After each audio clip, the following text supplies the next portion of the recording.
nights, truths on the run. Buried secrets were the ones who take them out for fun. Headstones in the graveyard where stories reside. We bring back headlines, no place to hide.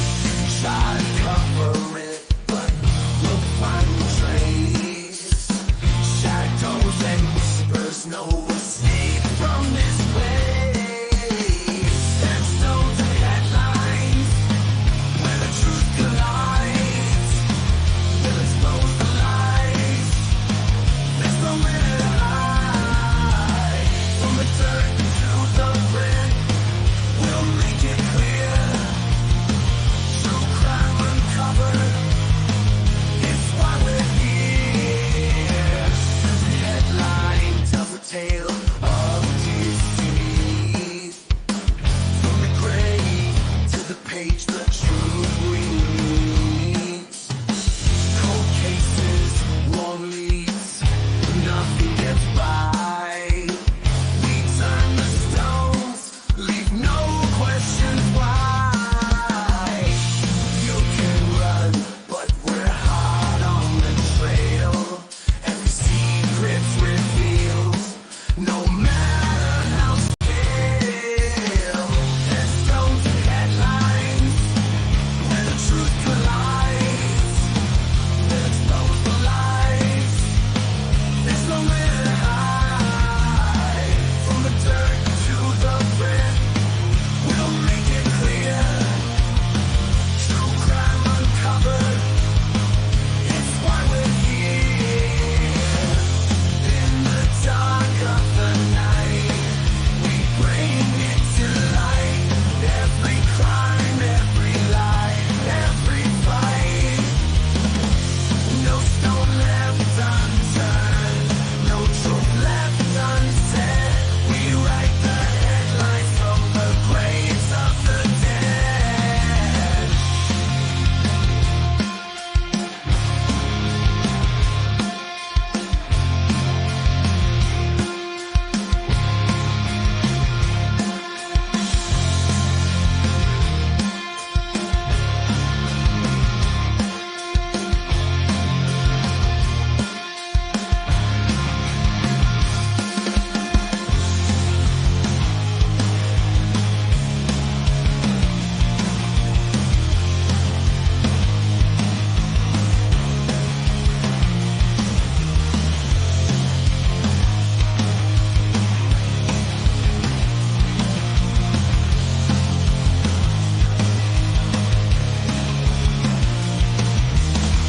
Headstones and headlines, where the truth collides.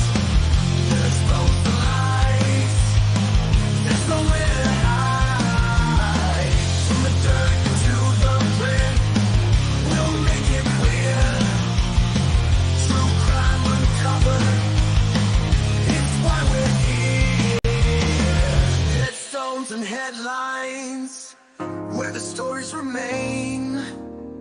We dig 'em up, we feel their pain.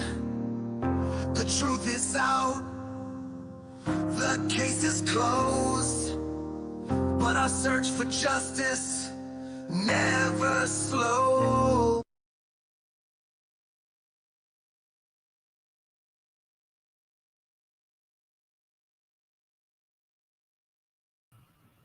Hey everyone. Oh, let me change my picture. I forgot it was on the same one from the other day. There we go. There we go. Thanks for being here. Sorry for the delay, but we did get an update. Our phone started going off again. That the Amber Alert that we received, I got it around 1:30 a.m. It has been canceled. Melina has been found deceased, which is very sad, very sad. So I was just trying to get some things together to talk about what police are reporting. it's really sad. Really sad. Yeah, Pookie, it was, I mean, it had to have been, I think we got it maybe like 15 minutes ago. I was screen recording and I saw this like box on my phone. I'm like, what? And I looked and I was like, oh no. And my sister had actually sent me a text message. She had seen it on Facebook and she said, I don't know how true this is because people just say things. But shortly after is when the Amber Alert had been canceled. So thanks for being here. Legally Blonde, Queen Bella, Grain, good to see you. Pookie, as always. Anyone who may be in the bushes, thanks for being here. So if you... Whoops, I don't know why it took me off the stage. StreamYard keeps changing things. Like, it's making things easier, but it's getting used to it. That's a little difficult. Hey, BB, thanks for being here. So this is from Times Now World. Lake George Amber Alert ends in tragedy as missing girl found dead in Albany region. The search for 9-year-old Melina Galanis Fratolin, reported missing after an abduction in Lake George, New York on July 19, 2025, ended tragically with her body found, according to Warren County law enforcement. An Amber Alert was issued after Melina was last seen at 9:40 p.m. in a white van on Interstate 87 near exit 22, believed to be in imminent danger. So, you know, a lot of what I've seen online is, why did the Amber Alert come so, I mean, that's 10, 11, 12, 4 hours later is when our phones, at least my phone, went off. I know they kind of roll them out, but it was scared me. I heard this beeping and I'm like, what the heck? And let's see, let me go to Google Maps just so, because I know some of you may not be familiar with the area. If you remember, there was another abduction in the same area. It feels like it was only a year ago, but I believe it was probably close to 2 years ago. Her name was Charlotte. Thankfully, she was found safe. Okay, there's Interstate 87.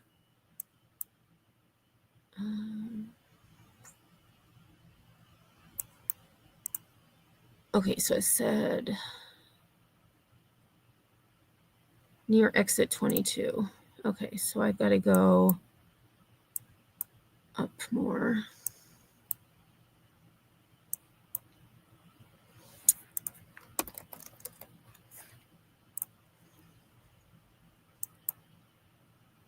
Okay, so this is about the area.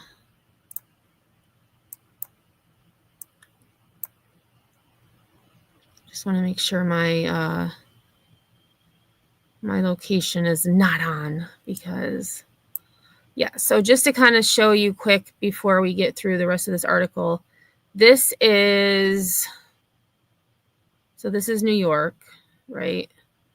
You have Vermont. So if I zoom in, this is Lake George, that skinny lake. And so this is it. They said in the area of exit 22. Unfortunately, for some reason, Google Maps does not give you the exit number on the map. So I'm not exactly sure where, but it was reported that it was from a rest area along the Northway. So this is, you know, the area, and she was from Canada. I believe they were going south, but reports say that she was found in, and I always say it wrong, Ticonderoga, I believe that's how you pronounce it, which is, I think it's closer to Canada. Let's see. Ticonderoga. I will look. Let me just take this off because I don't know if I put in directions, if it'll show my address. Directions, starting point, Ticonderoga. Oh, it's actually not that far away. Okay, so she was found. Hey, Glow. Hey, Sinner. So she was found near Ticonderoga, which is only about an hour away.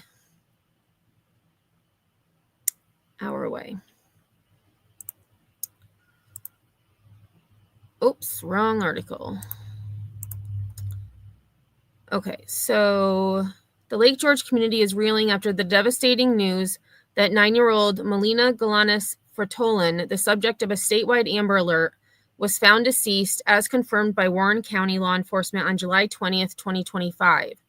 The missing girl from Lake George was last seen on Saturday night, July 19th at 9:40 p.m. in a white van heading southbound on Interstate 87 near exit 22, about 72 miles south of Lake George in the Albany area. Okay, so she was actually closer to Albany.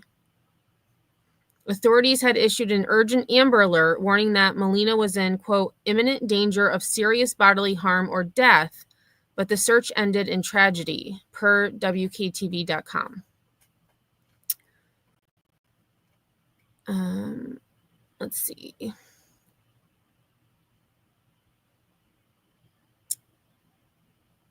The Amber Alert mobilized a massive response with alerts sent to cell phones, broadcast on radio and TV, and displayed on highway signs, reflecting the urgency of the situation. The Warren County Sheriff's Office, supported by the New York State Police Investigative Support Unit, led the investigation, noting Melina was taken under circumstances suggesting grave danger. While initial reports mistakenly cited 7:40 p.m., that's actually what our phone said was 7:40 p.m., as the time of her disappearance, this was corrected to 9:40 p.m. It actually was corrected to 9:20 p.m., so they must have corrected it a second time. No details were released about where Melina was or who she was with at the time of the abduction.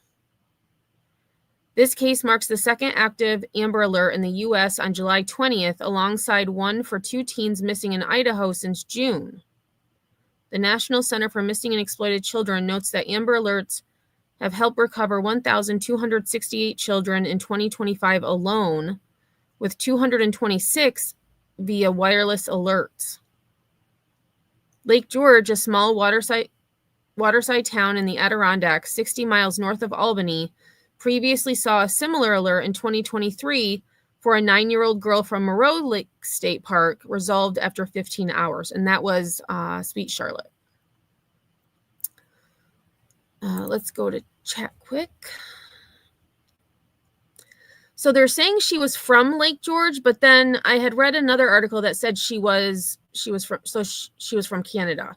So she possibly was Canadian living in Lake George.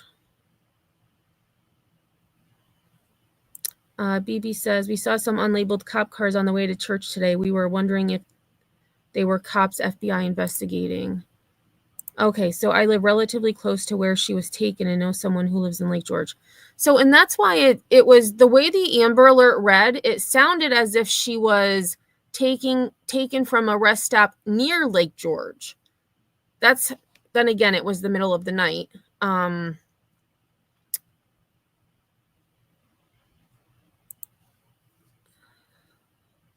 Just, hey, disappointed. Thanks for being here. Nanny Sharon, good to see you. So she was taken in the Albany area, not right. And they're saying, what did it say? How many miles? 72 miles south of Lake George. So let me put in. So let's just do Albany, New York to Ticonderoga. Okay, so Albany to Ticonderoga is about 104 miles. So, yeah, they were somewhere on the Northway. between Lake George and Albany. So I also found, this is from the Sun, and I'm actually going to check the local news too that the last article cited. This says, missing girl discovered deceased in Ticonderoga. Police now believe 9-year-old Melina Fertolin's father falsely claimed she had been abducted from Lake George. Right. That's what the thing said, that she was. So this is like very confusing, because the last article said that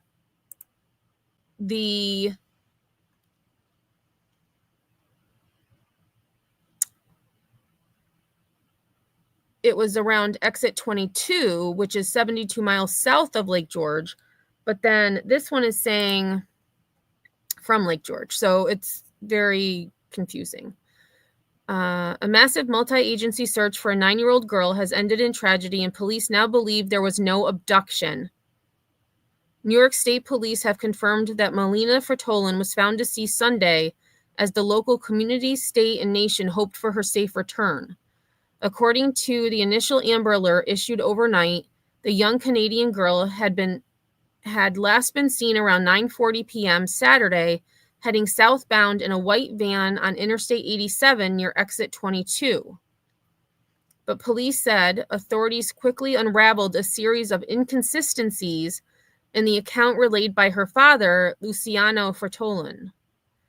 The Warren County Sheriff's Office initially led the investigation, and as the case progressed, law enforcement soon identified numerous inconsistencies in the father's account of events and the timeline the 45-year-old Canadian man provided. Unreal. With the assistance of the Essex County Sheriff's Office, Ticonderoga Police Department, New York State Department of Environmental Conservation, New York State Forest Rangers, and New York State Police Canine and Aviation units, Melina was located deceased in Ticonderoga. Due to jurisdictional considerations, the Warren County Sheriff's Office has turned the investigation over to the New York State Police. Authorities now say there is no indication that an abduction occurred, and there is no threat to the public. The investigation is ongoing. No further details about the case were immediately available Sunday afternoon. A media event is scheduled for Monday to provide updates on the tragic case. So I'm going to have to look to see when that is going to be. They do make good pencils. Disappointed. Yes, they do. So it is BB. That's a huge geographic gap between those two towns. And so I wonder, let me see if I can do a Google search for exit 22. Interstate 87, New York. Okay, I cannot find it. What exit? Actually, let me do, what town is exit 22 on the Northway? Okay, so near exit 22, so looking at the Northway, they actually have a website for it. Exit 22 is Lake George Bolton Landing.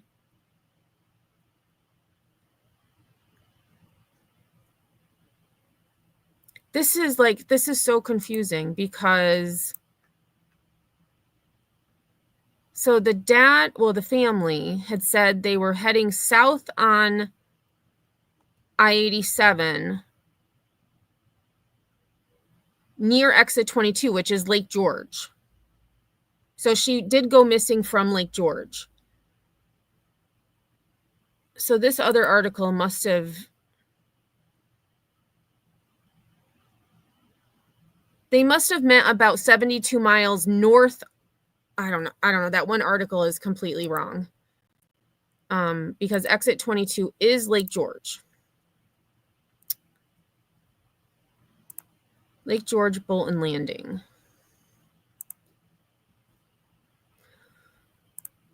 All right, so let me go back to this map.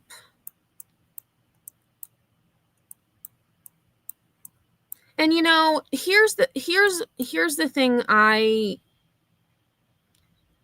The fact that the dad made this up, and I'm glad that the Amber Alert went out. But I think back to the 3 Decker girls who weren't returned by their dad, and that was not normal, but an Amber Alert wasn't put out. Like, it just, maybe it's different. I mean, I think the requirements are the same, nationally, but that is really, so this, I wonder how they knew to look in Ticonderoga. Okay, so let me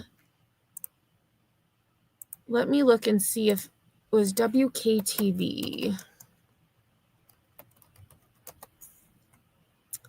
Okay, so here is WKTV. Updated 9-year-old subject of Amber Alert found dead. I wish they would say deceased. I just feel like deceased isn't as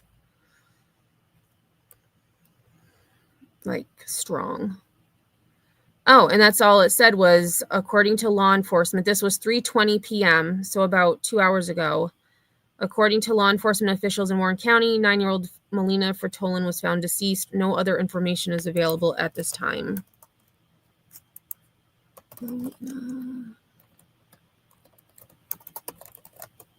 Let's see if I can find anything.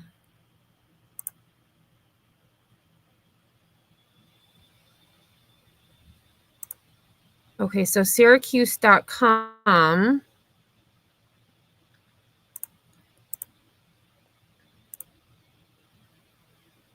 Ugh, I lost screen share. All right, hold on a second. This is ridiculous.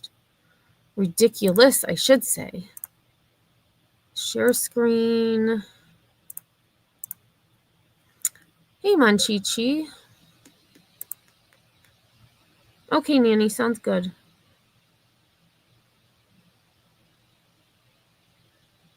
Oh, what did I miss that Nanny said? Nanny said, expected to make it. Mother is in critical but stable. She's now looking at 8 counts, driving under alcohol. And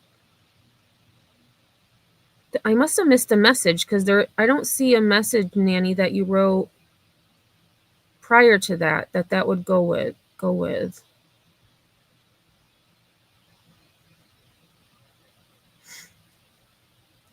Okay, so Syracuse.com, girl reported abducted in upstate New York, found dead with, quote, no indication of abduction.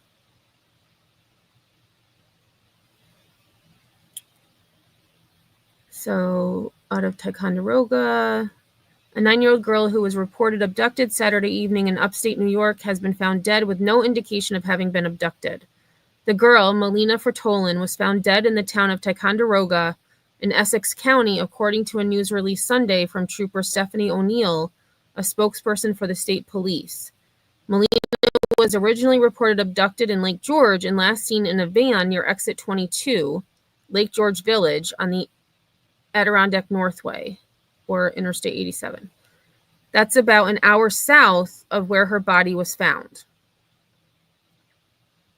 Melina's father, Luciano Fertolin, called 911 at about 10 p.m. Saturday to report his daughter had possibly been abducted. An Amber Alert was issued for Melina hours later at about 1:30 a.m. Sunday. It said the child, quote, was taken under circumstances that lead police to believe that they are in imminent danger of serious bodily harm and or death. And this poor girl was probably already deceased. The Warren County Sheriff's Office investigated the case before the state police took over. Law enforcement identified, quote, inconsistencies in the father's account of events and the timeline he provided. There is no indication that an abduction occurred, and there is no threat to the public. Okay, so O'Neill said officials plan to hold a news conference Monday to provide more information about the case. Melina and her father, 45, are both Canadian nationals. All right, so I will keep an eye out to see when and if they do a press conference. Let's see, WNYT.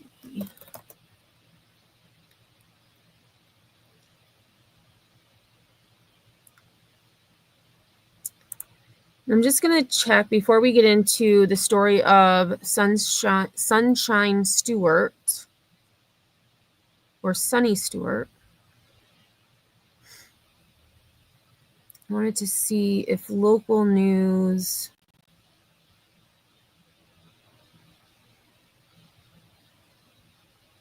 Okay, so nobody really has when the press conference is going to occur.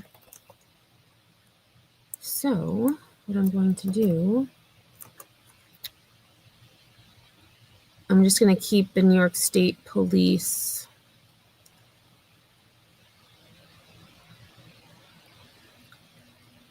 page open.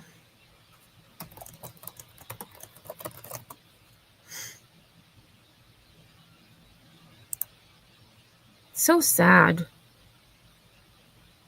And the fact that, you know, initially the dad was that convincing that, you know, they thought that this poor girl had truly been abducted.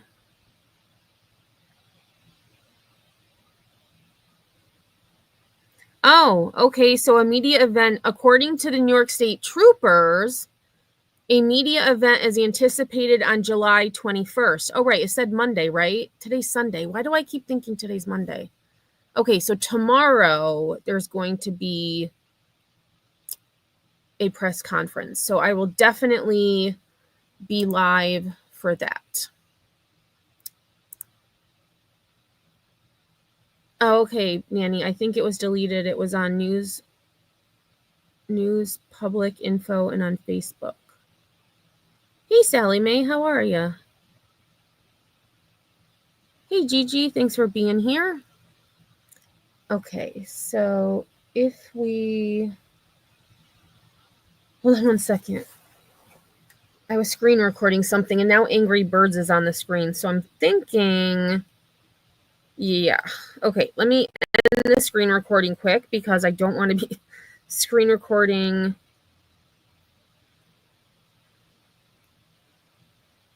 Angry Birds. All right, so now I can actually watch chat on my phone. And I told my family not to text message me because I was screen recording, and of course they did.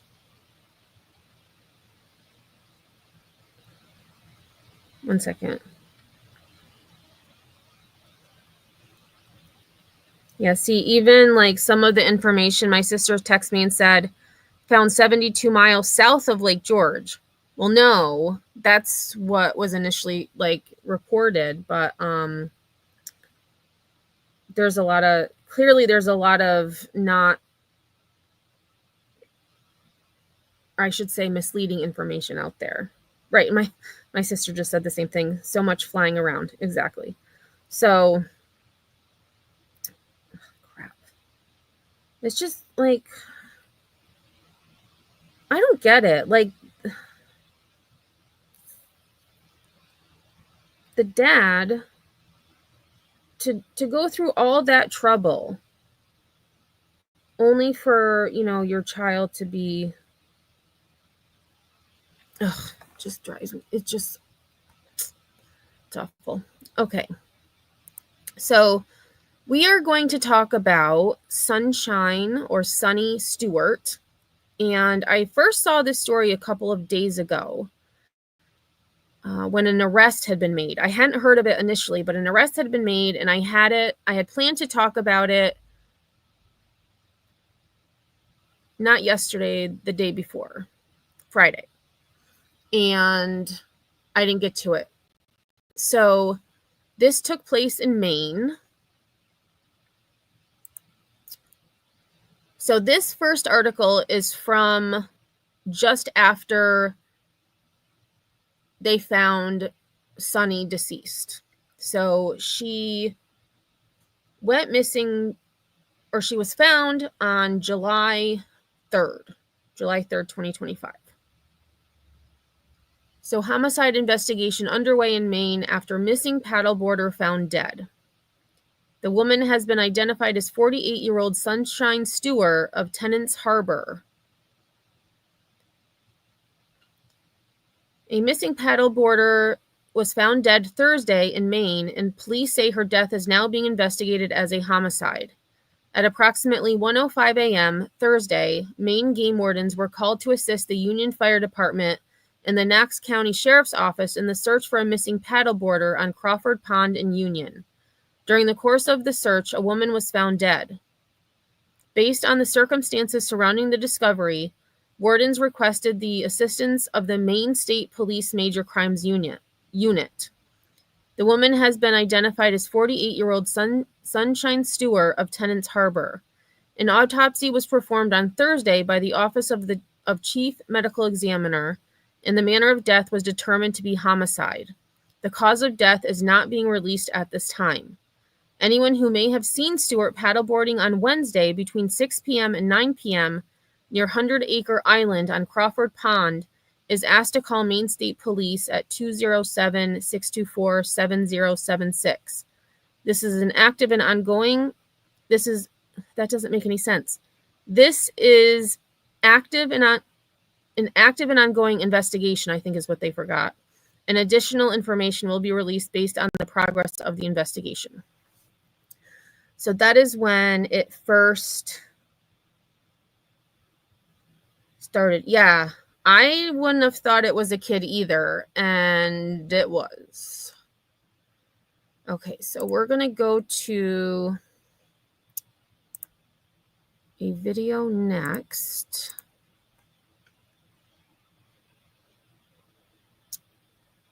Okay, just in this, this is when the teen, who is 17, I believe they said he turns 18 in September.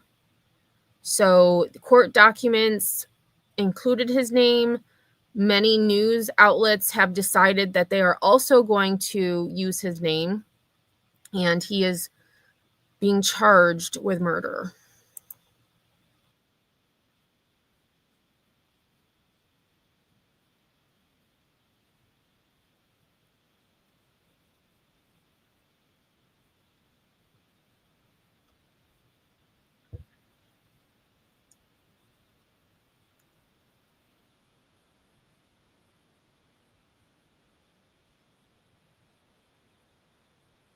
Wow. Wow. So, it makes me wonder, he goes here for summer vacation. Like, did he just decide, hey, I see this woman, I'm gonna kill her? Like, what?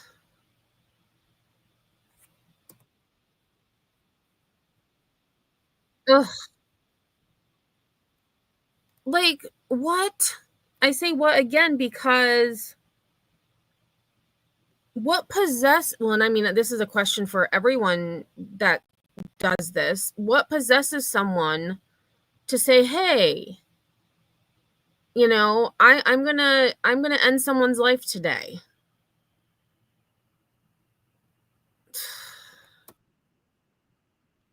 I wonder if this kid had ever been in trouble in school, because he seems like a quiet kid, just based on, face value. He seems like a quiet kid, but, it's just, I'm curious. Hey, Marie. Oh, couldn't hear it. Hey, Meredith. Thanks for being here. It is. Sorry about that. I don't see the StreamYard side, and so I didn't know that it lost connection. Come on, StreamYard. Oh, yeah, I'll definitely play it again. Let's go, StreamYard. They're making all these, like, new, improved things that help, but then it constantly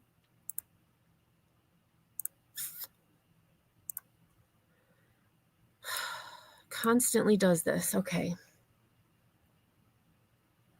So thanks everyone for being here again. If I didn't say hi, I do appreciate it.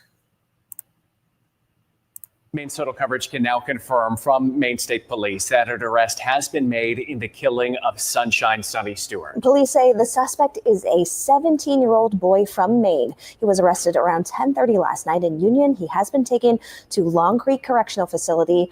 Sources tell ABC News that suspect goes to the area of Crawford Pond in Union often to spend summer vacation with his family. We are also now learning for the first time the cause of death is strangulation and blunt force trauma.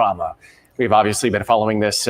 So now what I was saying before makes sense. Like, so he goes to this this area for summer vacation with his family, and he just decided, hey, there's a paddleboarder. I'm gonna end her life today. Like, what in the world? Very closely since late last month. Stewart was last seen when she went out paddleboarding on the evening of July 2nd.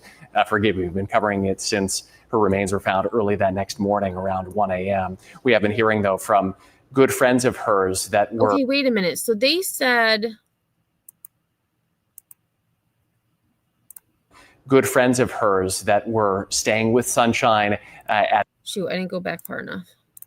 Forgive me, we've been covering it since her remains were found early that next morning around 1 a.m. We have been hearing, though, from... Ugh, I still didn't go. What time did he say? He said she went paddleboarding around... Closely since late last month. Stewart was last seen when she went out paddleboarding on the evening of July 2nd. Forgive me, we've been covering it... Okay, they just said the evening. So I would say that would be like maybe 6 or 7-ish. And so... And she was found at 1 a.m. So about 4 to 5 hours later. Since her remains were found early that next morning around 1 a.m. We have been hearing, though, from good friends of hers that were staying with Sunshine at the end of June when they first arrived there and were staying at her home at the time that they learned that she had died. So difficult to learn this information for our friends and family. And for many of them, just within the last 10, 15 minutes, they are now finding out that an arrest has been made. Yeah, and this information comes as people in the Union area have been struggling for information from police. They've been reaching out for weeks now, asking for more information, asking if the public is safe. And police have kept details very close to the chest. We have spoken with experts who say that was a strategic move on the part of state police because of the nature of this investigation. So again, we are now learning that a minor has been arrested in this case, a 17-year-old who's been taken to Long Creek Correctional Facility. The medical examiner telling the state police saying that the cause of death here for Sunshine Stewart, strangulation and blunt force trauma. I want to share a quick quote with you provided to Maine Total Coverage by a good friend of Sunshine Stewart. Just through text, we were letting her know that we did receive confirmation from Maine. I know. She was a pretty lady. She was. And yeah, just gorgeous. I mean, just the landscape, you know, the pond, just peaceful. And then, you know, this 17-year-old had to, for whatever reason, do what he did. State police that a suspect has been arrested in this case. A mix of elation and grief is what we are told. We have heard from friends who knew her well, and their focus throughout all of this was trying to keep who Sunshine was as a person really at the forefront of this conversation. Obviously, they understand that there is a national interest in this case, but they have wanted to share with everybody the kind of person that she was. They admired her strength, lived different places all over the world, and was welcoming to friends and family, inviting others into her home, worked in the lobster industry and the construction field. She had family that was planning to spend the 4th of July holiday with her at the campground there in Union. Obviously, that never materialized. Some other friends were staying at her home just about 30 minutes inland at the time that this happened. So Maine Total Coverage right now, we are reaching out to both friends and family to get their reaction. Also, we know the people that live in the area of Crawford Pond and have been vacationing there. This is something which has really worried locals. Yeah. Some people have told us that in recent days, this is really all that anybody is talking about. And so at least for some, if there's any silver lining here, the suspect has now been taken into custody. So some. Right. And that way, because he's in custody, people won't, I would be worried. Like if I, had heard that someone went missing and then was found deceased and I'm vacationing there, or, I went there for whatever reason, I would be afraid. And thankfully they did find who did it. And yeah, it does. It makes you wonder what's wrong with people's brains. Absolutely. Peace of mind, at least as it comes to safety there. Yeah, we do have several crews that are on the way up there right now as well, too. Our Jackie Mundry, almost to the area as we speak. Now, again, this is the first time that we're hearing from state police on this case in about 2 weeks. What they have not yet said is what charges are being brought. We do now have the cause of death as released by the medical examiner, but no charges so far for this minor whose name has not been given. He is a 17-year-old as well. So we will continue to press police for more details. All right. That kind of cut off abruptly. All right. So this next one. So this is where they name the suspect, and media outlets chose to publish his name because his name was published on court documents. It was not redacted. So, and like I said, just looking at him, to me, I would think he's a quiet kid. But clearly he had some sinister thoughts because of what he did. So the title of this is Devin Young, Maine teen charged with murder of paddleboarder, makes first court appearance. The teenager accused of killing Sunshine Stewart in Union 2 weeks ago, now officially charged with murder. 17-year-old Devin Young, seen here in a picture he posted last year on his Facebook page, made his first court appearance today. His name not redacted in court documents. He will turn 18 in September. Bonnie Bishop reports tonight from his hometown. The 17-year-old lives here in the rural town of Frankfort, but now he's hours away from home as he's awaiting his fate on a murder charge in Sunshine Stewart's homicide case. Making his first court appearance this morning, the juvenile suspect charged with murder. But people who live in and around his hometown say it's hard to take in. To imagine he was a teenage boy, no, I couldn't even imagine that. But will Young be tried as an adult?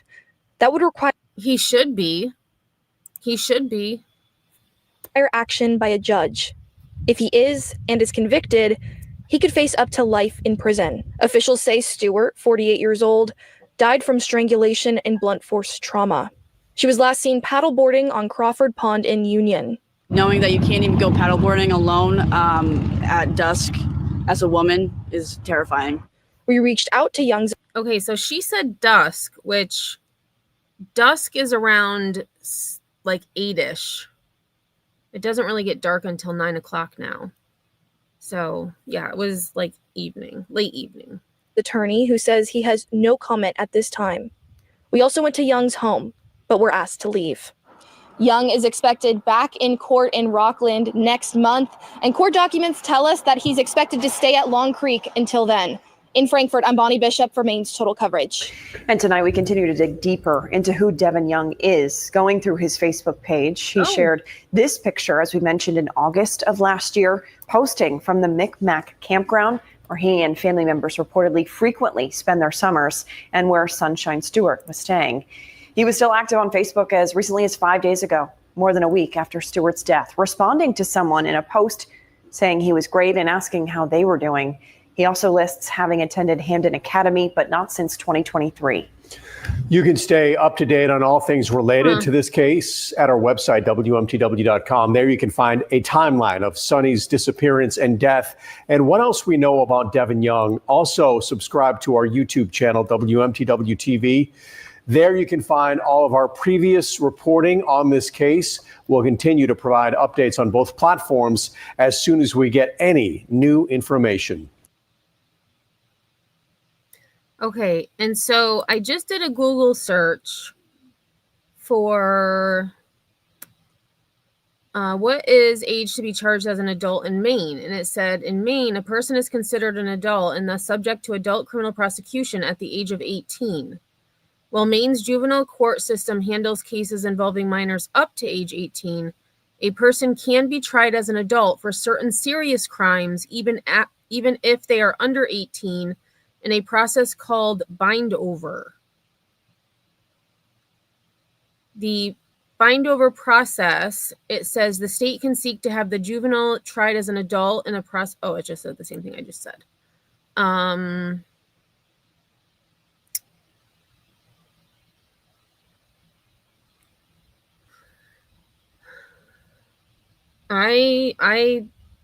think I mean, when you think about the cause of death, I feel like I don't even want to put it out in the universe. Like, I don't even want to say it out loud, but he wanted to make sure that she was not alive. And to me, that is callous, calculated. We hear it all the time, a depraved indifference to human life. It wasn't an easy death. So I think he should be. And so they did mention that they had an article about what we know about Devin Young, the main teen charged in Union murder. So I do have that article that we're going to take a look at. What we know about Devin Young, the main teen charged in Union murder.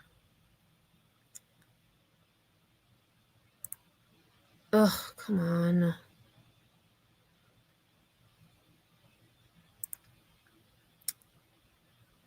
I hate these freaking ads. I say it every live, but I do. I hate them. And I can't get rid of this one, which is even worse. If I try to pause it, it brings me to a new site. Court documents obtained by Maine's Total Coverage reveal that 17-year-old Devin Young of Frankfort, Maine, has been charged with murder in connection with the July 2nd death of Sunshine Sonny Stewart at Crawford Pond in Union. Let's see. So he was vacationing in Union. Let's see. Union, Maine. Since my map is already up. Union, Maine to Franklin. Is it Franklin or Frankfurt? Frankfurt.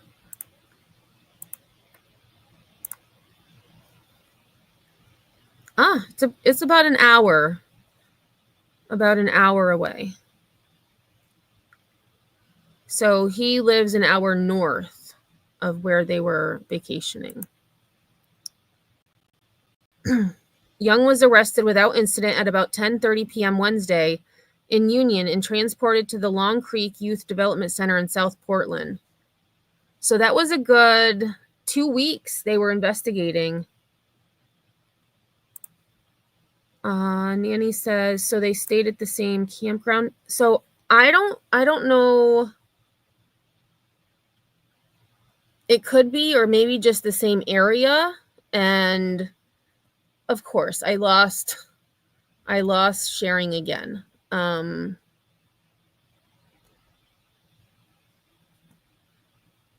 minuto. Jeez Louise, share screen.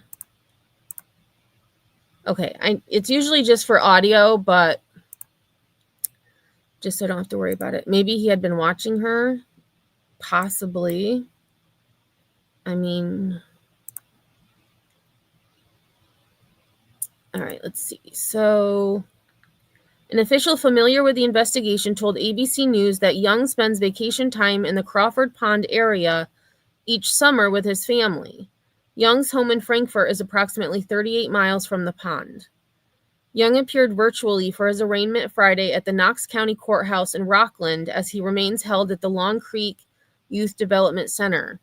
The court documents state that Young, quote, did intentionally or knowingly cause the death of another human being, namely Sunshine Stewart, or did engage in conduct that manifested a depraved indifference to the value of human life, and which in fact caused the death of Sunshine Stewart. According to those court documents, Young will turn 18 in September. Stewart, 48, of Tennants Harbor, Maine, was staying at the Micmac Cove family campground near the pond and was preparing to host family members for 4th of July weekend. Okay, so let me look up Micmac Cove. Micmac Cove. Here we go. Micmac Family Cove. How do I get rid of? Okay, I'm not really good. Okay, so it looks like the campground. Oh, that pond is pretty big, actually. So let me go over to the map quick. So this is just showing like this is where he was from up here. So this is around where the kid is from. And then Crawford Pond is here. So the campground is in this area. So I don't know if I'm assuming there's probably other campgrounds, but it seems like maybe not. There could be like camps, but this looks like it's the only campground. Because this looks like all just probably different, like lake homes and stuff.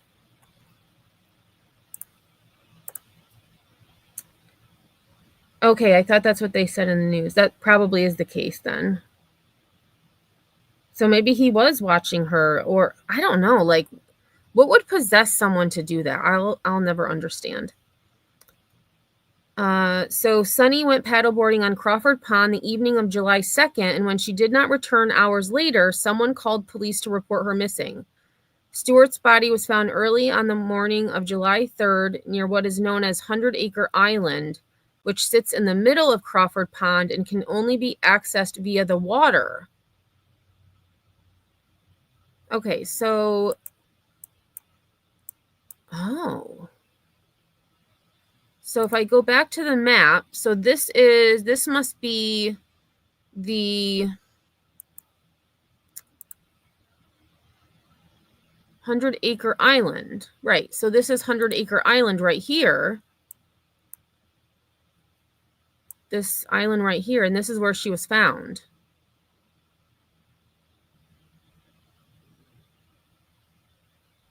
That is so weird. So he had to have gotten her there somehow.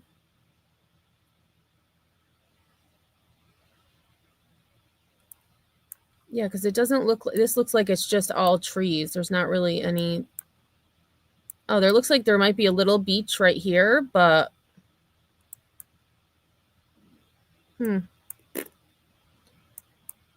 Although, what is this?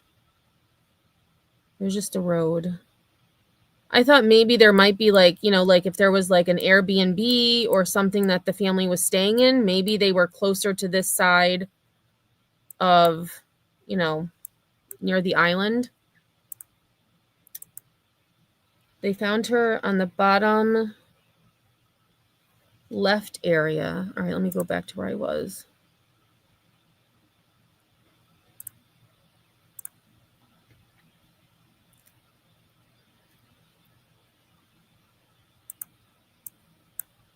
So, oh, this little one right here? Or down further? They found her on the bottom of the island. So down here. Oh, you meant right. So down here.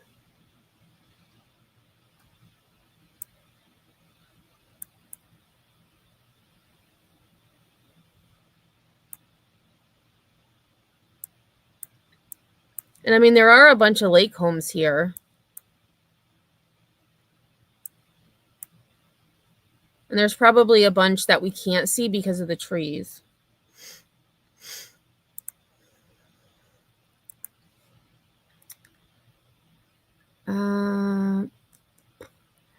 Maine State Police officials announced on July 5th that Stewart's death had been ruled a homicide, but did not reveal the cause of her death. We now know Oh, but on Thursday, state police revealed that Stewart's cause of death was strangulation and blunt force trauma. Maine's Total Coverage discovered that Young was still active on Facebook as recently as Saturday, July 12th, which was more than a week after Stewart's death.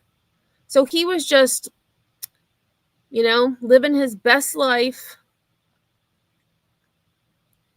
I wonder if he had changed at all, like if his family noticed a change in his demeanor or anything like that.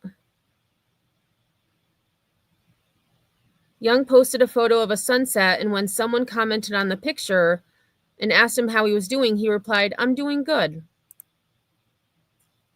Is this a hyperlink? No. I thought it was a hyperlink. Young's Facebook page indicates he attended Hamden Academy, but not since 2023. The court documents state Young will remain held at a juvenile facility ahead of his next court appearance, which is scheduled for August 22nd. Let me go to Facebook. Let me see if I can find this kid's, if it's still up.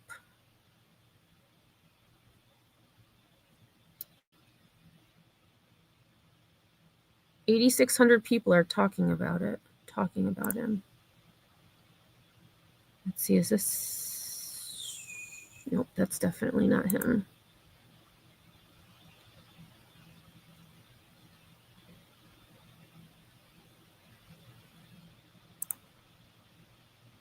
Okay, so according to,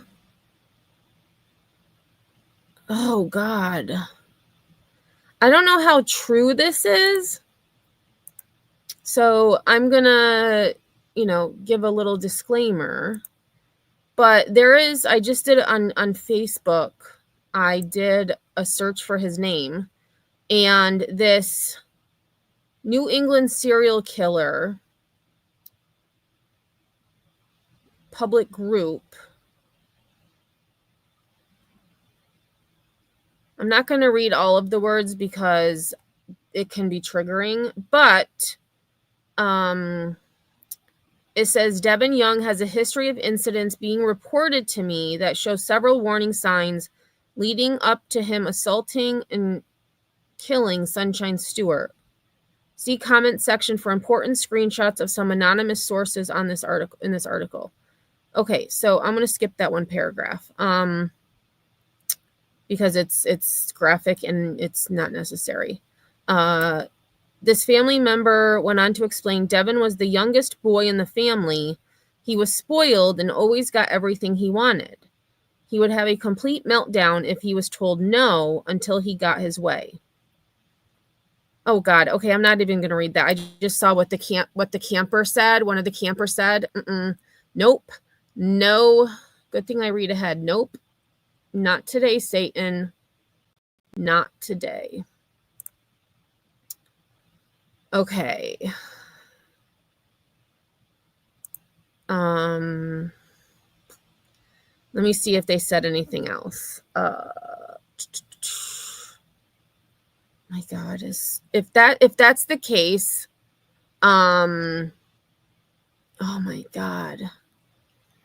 So it goes on to say one mother sent me a private Facebook message saying, quote, Devin has bullied my kids and even pulled a knife on another kid at the camp. She further explained, I'm assuming that's his mom. I'm not going to say her name. This female was told about this, and instead of disciplining Devin, she told me he has a mental disorder and is on meds and that I need to, quote, be nice to him. Another couple reported seeing Devin Young swimming in Crawford Pond saying, quote, he got underneath a kid's float, flipped it over, and tried to hold the kid underwater as if he was trying to drown the child. So my question is, for these people who were at the campground, did they notify law enforcement? Did they even let someone at the campground know what was happening?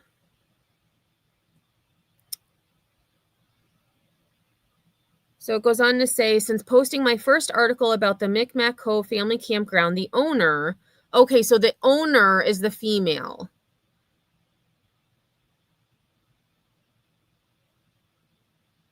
Or is the owner has the same name? Like, why would someone tell because the names are the same. Okay, so the owner has taken to her social media denying these camper statements, saying it must be someone she's thrown out of her campground that's making the allegations.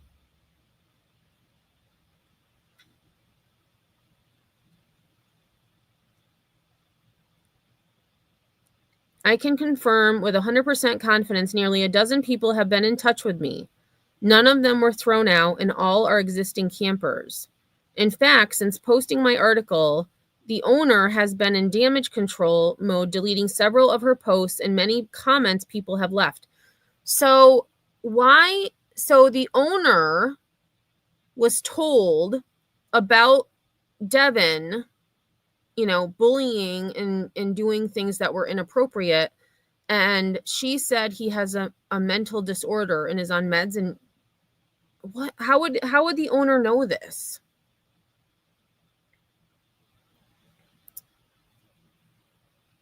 The owner gave an interview to a local newspaper reporter offering up details of Devin Young's arrest and insisted she was shocked to learn it was Devin who killed Sunshine Stewart. She said she saw Devin traveling over to the island in an aluminum boat and has it on camera. Then the owner saw Sunshine Stewart go out in the same direction, following right behind Devin just before 6 p.m.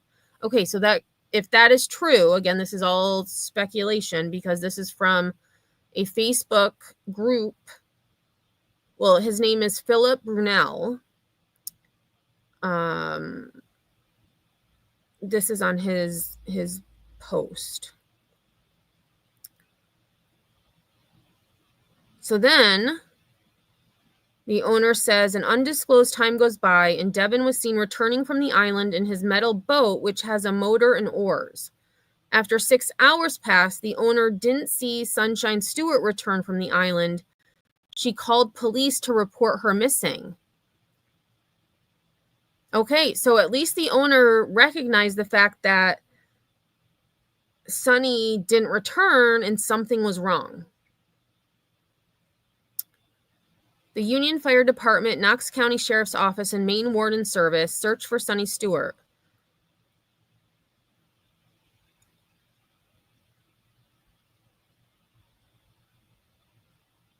Okay, so here, and this is a good question. This Philip says, well, here's a question. If you saw both Devin and Sunshine go out to the 100-acre island, then only saw Devin Young return, why on earth did you wait 6 hours before calling police? So that was, she saw Sunshine go out just before 6. So she didn't report Sunshine missing until midnight. They found her an hour later.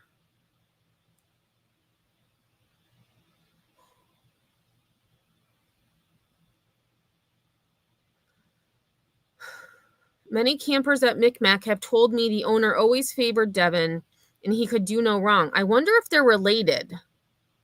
It doesn't say a relationship between the owner and this Devin, but it seems like she, if this is true, is supportive of him.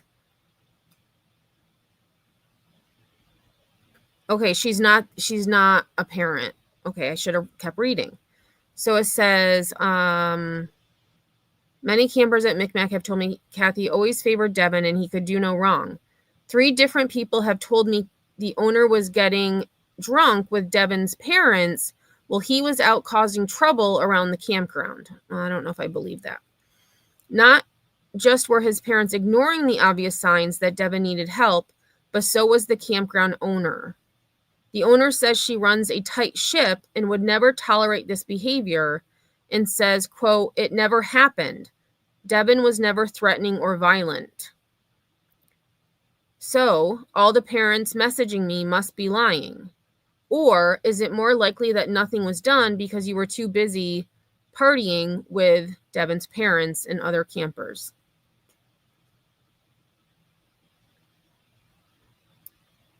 So it goes on to say, Devin Young has several characteristic traits of many known serial killers. From childhood trauma, antisocial behavior, narcissistic tendencies, manipulation, power and control over vulnerable individuals, harming and killing small animals, right up to murder.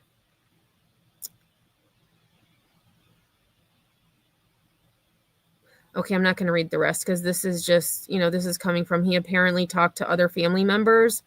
Let me just read ahead. I'm not going to read that part. Apparently, police were called to Devin's home prior for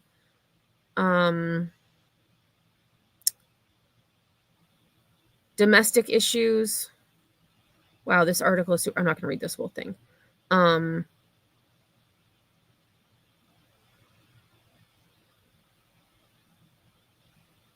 Let's see if there's anything. Oh, and he posted on View Post. He posted this Devin posted a picture. That's where I got on the thumbnail, the picture from the thumbnail. I'll actually, what I'll do, because I don't want to read this article. Like it's really disturbing, like really disturbing. I will, let's see, there should be a share here. I'll just share it in copy link. Here we go. I will share this post in chat. And if y'all want to, you can go read it. But, it's bad. It's bad. And I don't feel comfortable reading what I saw.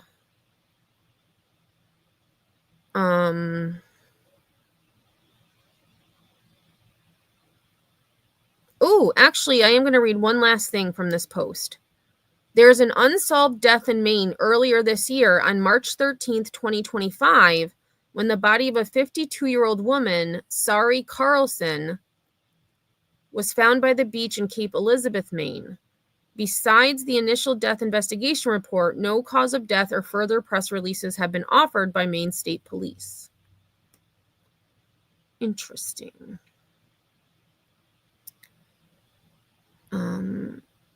Let's see. Let me see who this Philip guy is. Philip Brunel. Oh, he's a young kid, it looks like. He's a digital creator.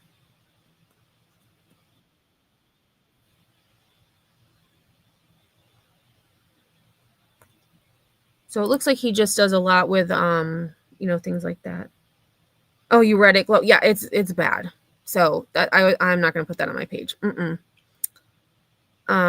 But I mean, if what the owner is saying is true, that she saw, Devin go out, then Sonny go out, and then Devin came back, but Sonny didn't. I do wonder, like, if it's true, if she waited 6 hours, I mean, did Sonny usually come back from paddleboarding at midnight? I don't know. Okay, so I have one last article.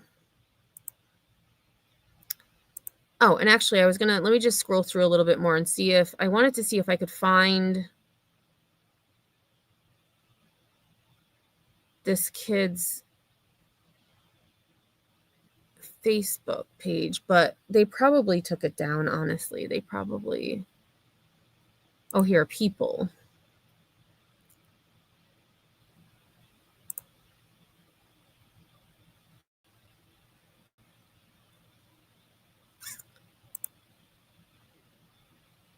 Yeah, there's a lot of Devin Youngs. All right, so this last article has to do with her friends, remembering her, kind of talking about her. Hey, Angie, thanks for being here. Let's see. Meredith says, if the family camped there yearly, I have a different outlook on the case now. Bad history the kid has, it sounds like. And that's true, because I feel like, and I don't know, that when I was a kid, we always went to York Beach, Maine. Every summer, that's where we went. We went to Short Sands. And that was like our annual tradition. Every summer we went to York Beach. So it would make sense that this was someplace they went every year, and then they got, so that like his parents got to know the owner and, other campers that might go there every summer. That's actually a good thought. Let's see.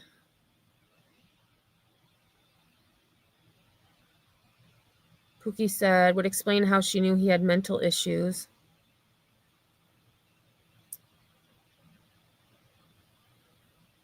What town is North Beach in? Like in Maine?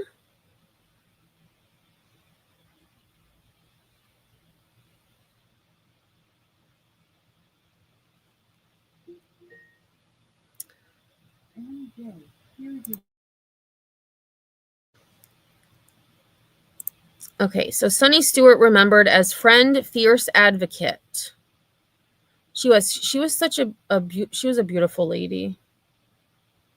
Let's see, North Beach, Maine.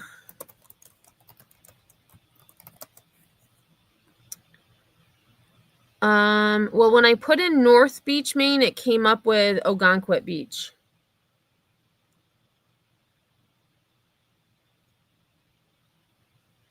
Oh, wait, here's North Beach.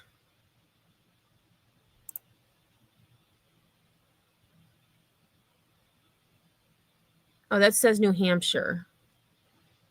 They're saying that North Beach is in Hampton, New Hampshire. Oh, no, York. York, York Beach. York Beach was right over the border of New Hampshire and Maine. And then if you went north, there was Old Orchard Beach, which Old Orchard Beach was the best place for like games, like skee ball, and skee ball was my favorite. And then they had like these other, like the, what is it? Like those little things pop up, like, and they're like the groundhogs, and you have to like use the hammer to hit them. But yeah, Old Orchard, we would go to Old Orchard one night, and then we would always do camping, but then as we got older, we stayed in hotels. Oh, okay, Meredith. I live in Kittery, Maine for 28 years. I know York Beach very well. It's a beautiful place to live and raise my children. Yeah. And what was the hotel? The hotel was beautiful. It was like right on the like on the beach. But we would go visit Long Sands, but Long Sands was too rocky, so we always went to Short Sands.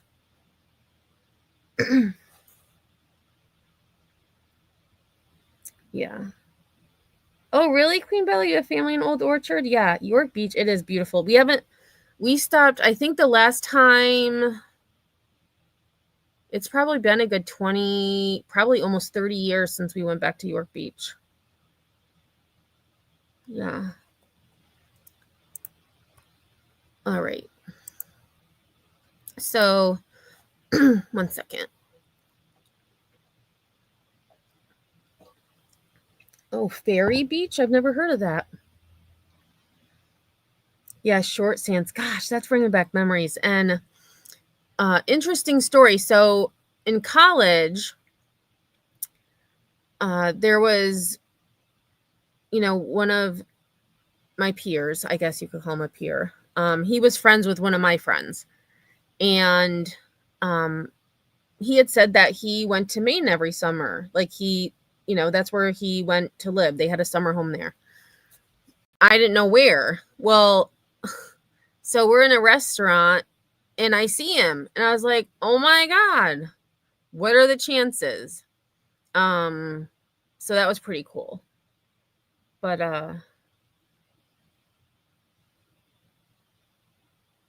okay, is it Seiko? Next to Old Orchard. Oh, all right. Oh, I closed my map. Dang it, I was gonna go look. Yeah, it is a beautiful place. And my dad would always go to a race in New Hampshire, like a NASCAR race, around the same time.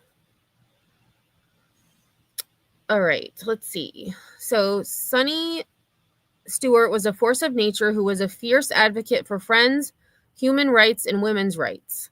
Stewart, 48, died last week after going paddle boarding on Crawford Pond in Union. Maine State Police classified her death as a homicide. Okay, so the arrests have been made. So this was an older article. When was this from? Oh, July 7th, right after, just shortly after, 3 days after. 4 days. About. Friends are recalling a woman who crossed paths with many people in her life and left each of them better off for knowing her. Stewart grew up in the Union area and attended Madomac Valley High School. She bought and rehabbed her own circa 1900 home on the river road in Tennant's Harbor. She rebuilt her own house, including the slate roof and siding. She was her own HGTV. She was a strong, self-made woman, said longtime friend Stacy Yandell of Lincolnville. She could do it all. She could pick up on any skill or trade. Stewart also worked as a waitress, bartender, fisherman, and carpenter. Stewart also had the ability to grow her own community wherever she was. She had such a strong personality. She radiated positivity and love. She was like a magnet. People were attracted to her. And if you hadn't been in touch in months and either called or ran into her, you would pick up the friendship without missing a beat. She was just a light that lit up the room. People were attracted to her because of that personality. Michael Taylor, a friend who now lives in Oregon, said whenever he thinks of the Mid-Coast, he thinks of Stewart. She carried this adventurous spirit without fear. She never hesitated when facing a challenge. He talked about how they both spent time in St. John, Virgin Islands. She also decided to take a vacation to Belize and asked if he was interested. She rented an apartment for a month there. She spent 2 weeks in the apartment, and he had some friends spend the final 2 weeks there. Stewart had a special connection with the ocean and the environment. Both attended Bradford College in Haverhill, Massachusetts, where Stewart studied environmental science. He first met her at Gilbert's Public House in Camden, where a group of friends would congregate. They shared their stories of Bradford, but also had the same taste in music. Taylor agreed with Yandell in that the friendship remained strong and didn't miss a beat, no matter how long you had been out of touch. Many other friends are posting their remembrances of her on social media, with the common thread of her being a strong woman who made deep connections. Gosh, look at that. A photo posted to the Facebook page of Sonny Stewart, whom friends described as an avid outdoorsman. That is beautiful.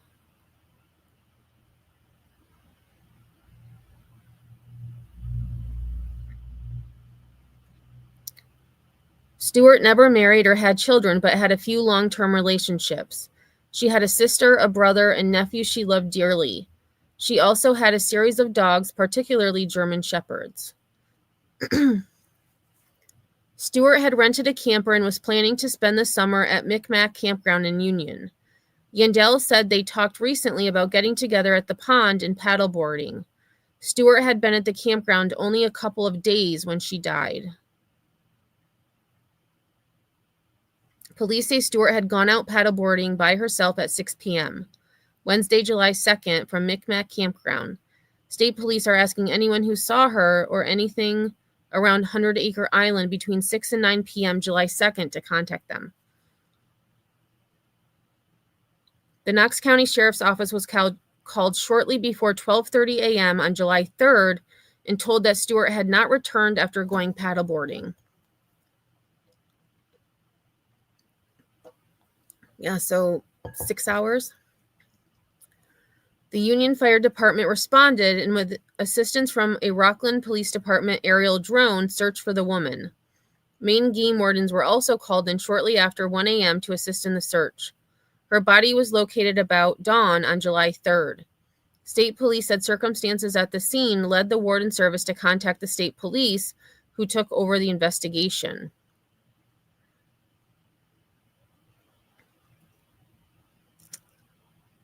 Okay, so we know that there has been an arrest. State police and the warden service have returned to Crawford Pond each day since Stewart's body was found.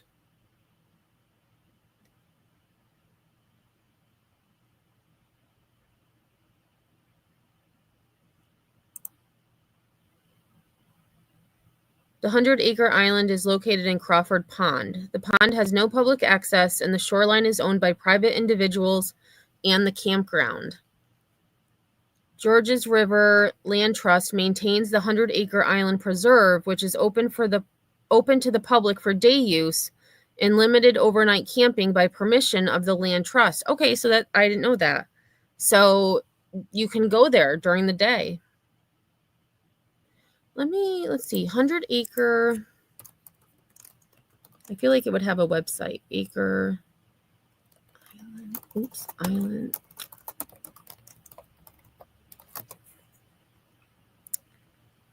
Look at that. It does have its own little website.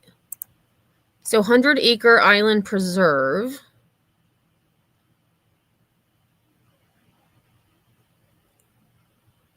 Oh, yeah, okay, so it looks more dense than it actually is, I guess.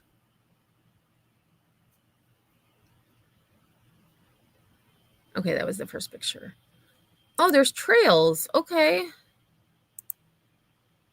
Oh my gosh, look at that. So to me, that tells me that there was probably a lot of people who would go there. So you have, let's see, the trail. Are this like camping? Is that supposed to be like a tent?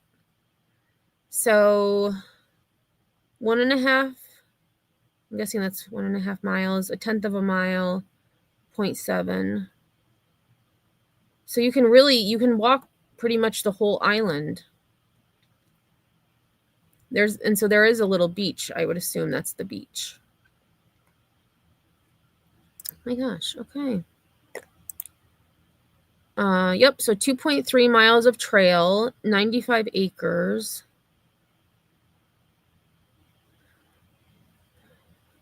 All right, so no fireworks allowed. There's no public boat launch on Crawford Pond. It can only be accessed from private land on Crawford Pond with the landowner's permission. The North End, Turtle Crossing, and Honeymoon Point are 3 beautiful picnic and camping sites connected by 2 miles of carefully constructed trail weaving through mature hemlock forest, past water views, and fallen forest giants. Island access can involve steep banks and tricky boat dismounts. The trail is generally level with short hollows and hummocks in sections. There are only a few steep inclines. Most are low grade over a long distance. Some parts of the trail border wetland and can become seasonably wet.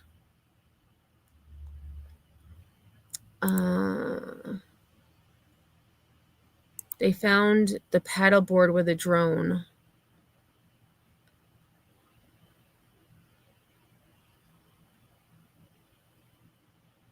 I don't know, Gigi. It makes you wonder, right? I mean, she had only been there, according to her friend, she had only been there a couple of days.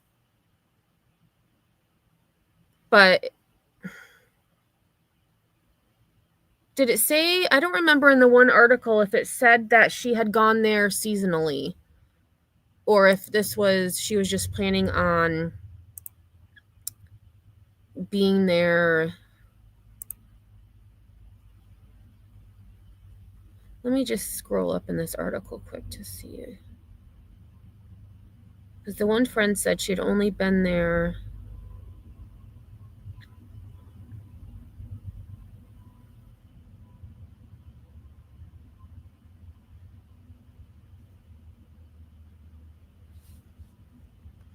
Okay, it just says she had rented a camper and was planning to spend the summer at Micmac. It didn't really say if she had gone there frequently. So let's see. Yandel said she and Stewart were soul sisters. She had a part of my soul in her, and I had a part of her soul in me. That was it.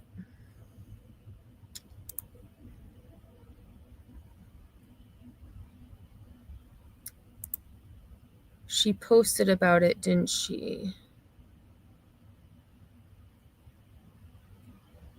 You know what? Let me see if I can find her Facebook page. I feel weird going to find Facebook pages, but let's see, Sunny Stewart.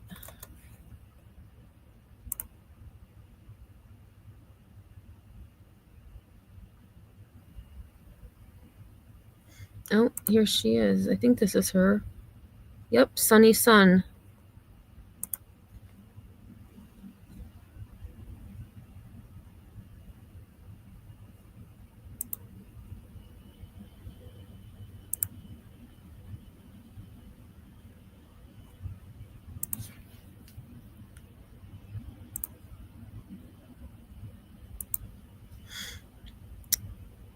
All right, so June 28th, 2024. And probably I'm not her friend, so I probably can't see a lot of her posts. May 21st, 2024. She was my age. It's so sad. Like, she was so young.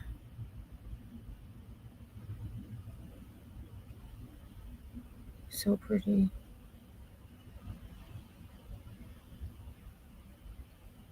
Okay, that's the same one. Oh, that's a cool tattoo. If you don't like your life, change it.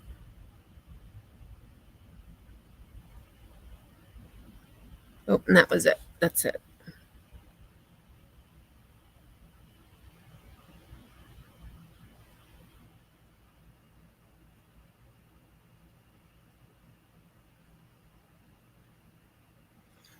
All right, let's see. So my internet is acting up.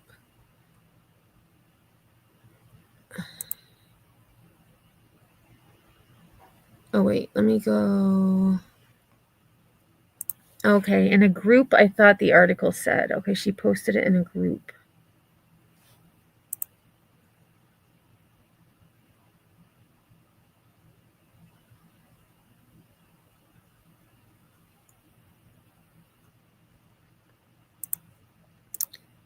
They talked to a lady that was camping there. They didn't find out why the police were there until the day they left. Was that in an article, Pookie?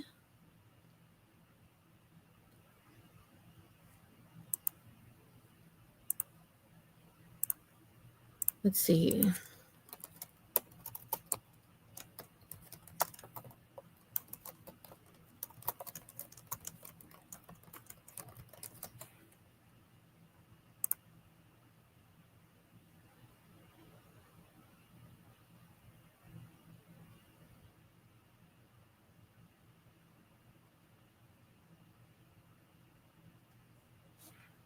Let's see.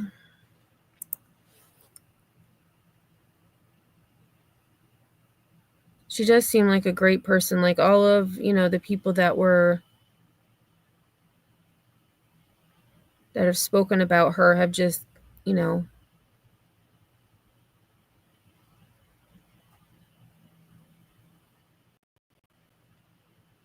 Okay, I have to try and find it again. That's why I just did a Google search.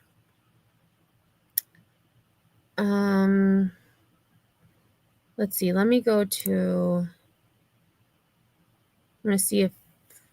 Let's see news.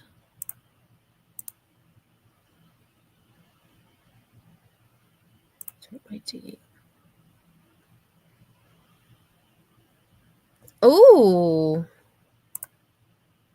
Let's take a look at this one. So this says. So this is the Midcoast Villager. State police turned attention to teen after he claimed to have information on Stewart's murder. And this was posted yesterday. Oh, Stephen Betts. He's the same one that wrote the article I just read. Wow. So he wanted to be helpful.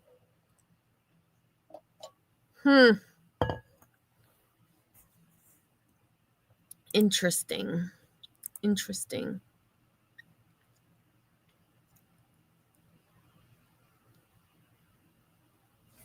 1 second.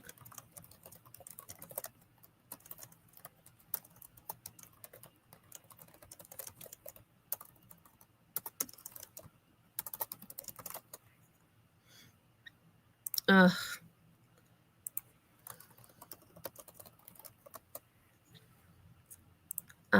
Okay, so it says the owner of the Micmac Cove Family Campground offered more details July 19th on the investigation that led to the arrest of 17-year-old Devin Young and the death of Sunshine Sunny Stewart. Owner Catherine Lunt said now that an arrest has been made, she feels comfortable giving out the information to the public. The Young family from Frankfort had first started camping at Micmac seasonally in 2024 and returned in 2025. Okay, so I'm glad that Pookie said that because I found this article. So this was only their second season.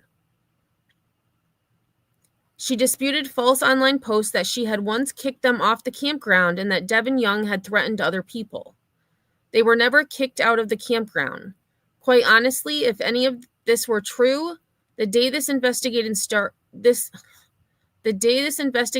started, he, Devin, would have obviously been the first suspect in this case, and it would not have taken 2 weeks to solve, Lunt said.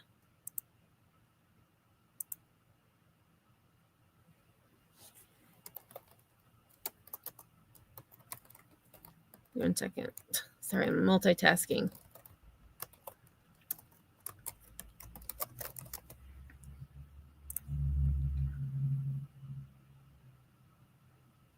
Oh, thank you, Pookie. She said campers currently staying at the campground were interviewed from day one, and not one person mentioned any concerns about Devin Young. State police were asking and collecting voluntary DNA samples from campers. On Wednesday, July 16th, when state police were back at the campground, Devin Young approached the investigators and said he had some information and had seen something pertaining to the case. So over 2 weeks later, when police were there, he said he had information. Young went out on Crawford Pond in a boat with the investigators and a game warden, leading them to the opposite end of 100 Acre Island from where Stewart's body was found. When they returned to the campground, police continued to interview Devin.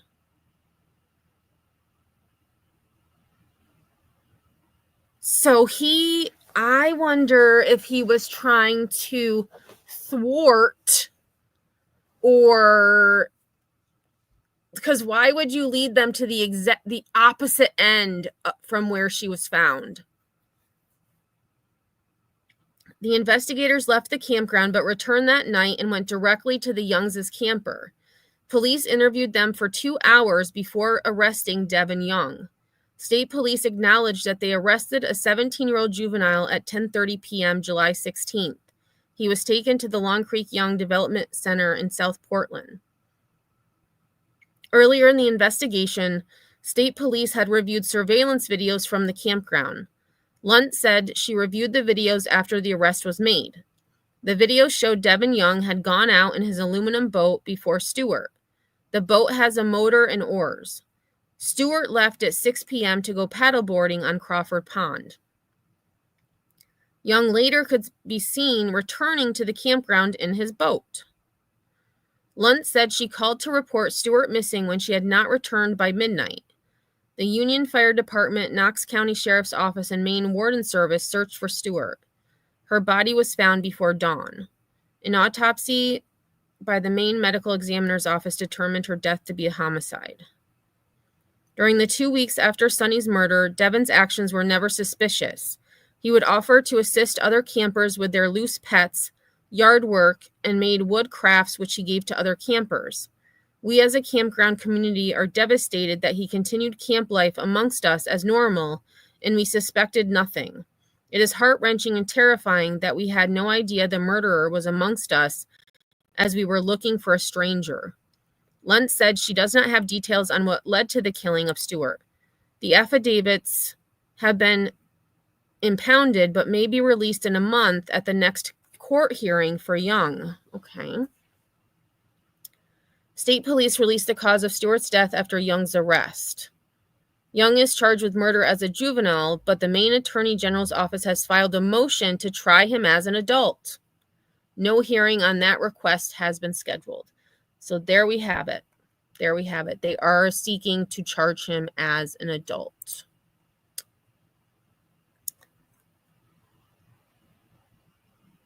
Oh, Nanny, your school starts already? Tomorrow? Ugh, no way. Although it's almost the end of July.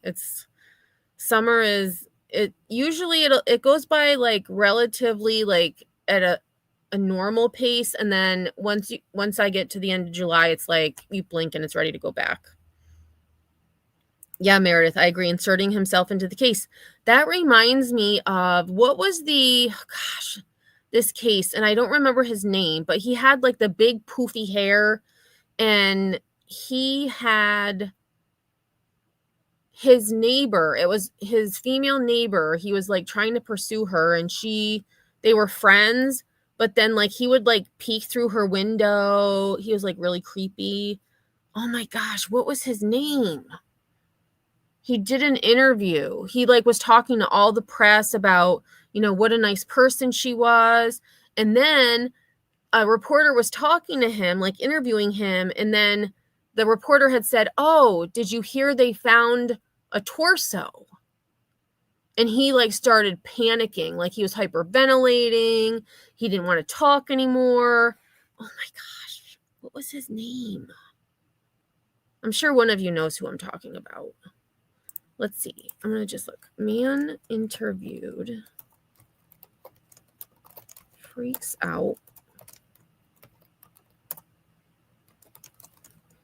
For some reason, I have the name Steven in my head.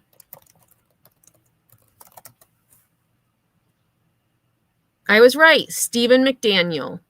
So his name was Stephen. Stephen McDaniel was being interviewed, and someone mentioned, "Hey, they found a torso in the dumpster," and he started freaking out. All right, so let's get back to this. Oh, and I already read that. Okay, so let's see. I think I have one more video on this. Let's see. Oh, I had a couple more. Oh my God, I've been live. Oh no, it was 4:45. Okay, so we have 15 more minutes. Okay, so we're going to watch these two last clips that I have in regards to Sonny Stewart. And then our last story is going to be about a lizard on the loose. A lizard on the loose. All right, where did I leave it? Here we go. Okay.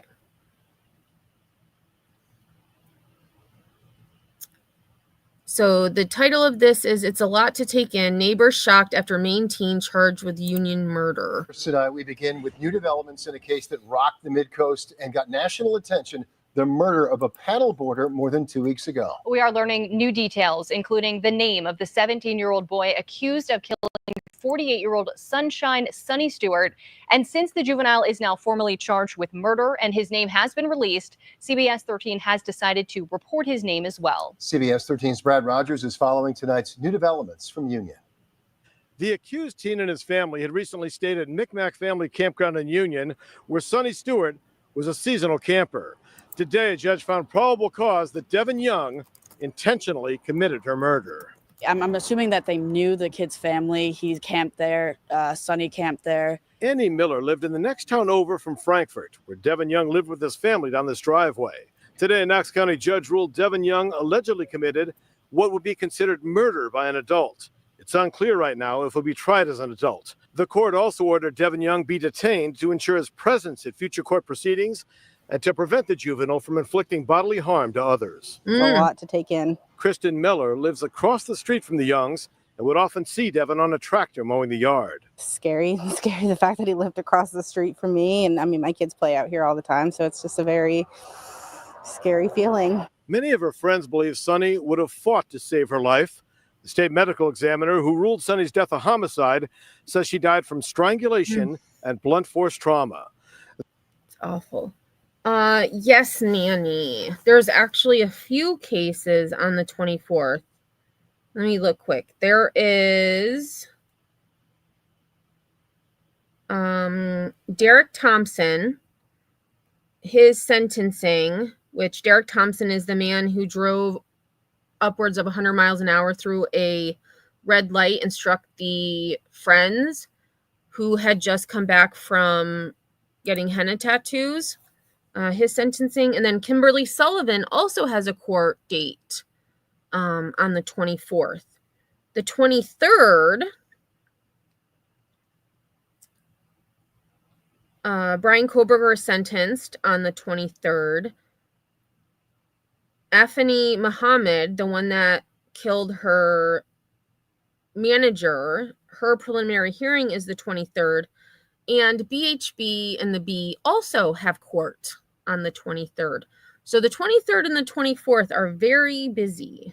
Very busy.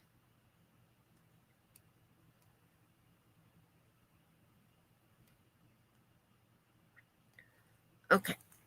There are still several unanswered questions. What was the motive? Did Devin Young's DNA match the DNA found at the murder scene? And will a psychological evaluation be ordered? I hope that the state police can let us know some information about what happened. Camden attorney Jeremy Pratt was appointed to represent the teen. We reached out for comment, but did not hear back. In Frankfort, Brad Rogers, CBS 13 News. Looks like a cute little town, Frankfort. We want to recap how we got to this point. Yeah, this all started back on Thursday, July 3rd. That's when the search began about 1 o'clock that morning. Maine game wardens were called in to help the Union Fire Department and the Knox County Sheriff's Office search for a missing paddleboarder on Crawford Pond in Union, who was last seen the day before. Now, officials then announced that they had found an adult woman's body later that day. Wardens then called in Maine State Police because of the circumstances. 2 days later, July 5th, police identified that woman as Sunshine Stewart and confirmed this was now a homicide case. Police also asked anyone who may have seen Stewart paddleboarding the night of Wednesday, July 2nd to contact them. 2 days later, on the 4th, police established a tip line and recognized community fear, advising people to remain vigilant. And then yesterday, a week and a half later, we learned a 17-year-old had been arrested. State police also revealing Stewart died from strangulation and blunt force trauma. Now, this does bring us up to today. The AG's office confirming the 17-year-old, just 2.5 months shy of his 18th birthday, is now charged with murder. Court documents are identifying him for the first time as Devin Young. As the Oh, geez, that cut off really quick too. All right, so we have one last one, and this is, I believe, community response as well. Yes, community response. Those breaking developments in the killing of a paddleboarder, a 17-year-old boy now arrested in connection with her death. Now, police, of course, found the body of the 48-year-old on an island on a pond in the Mid-Coast earlier this month. That prompted a lot of fear and speculation. Well, tonight, a teen is in custody, although police aren't saying anything yet about charges or any possible connection between the suspect and the victim. But we are learning more about her death. CBS 13's Brad Rogers is following this developing story.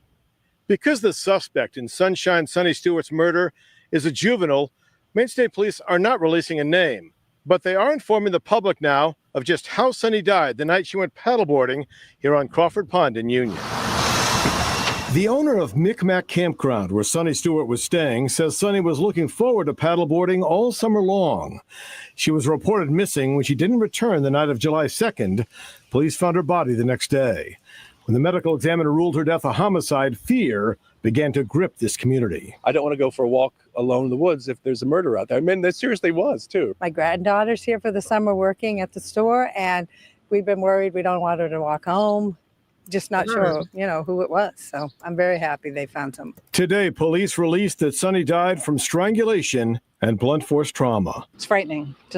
And Union, Maine, I looked up the population. Union, Maine is a population of about 2,400. So not a very big town. And then Frankfort, where Devin Young is from, is about 1,200 people.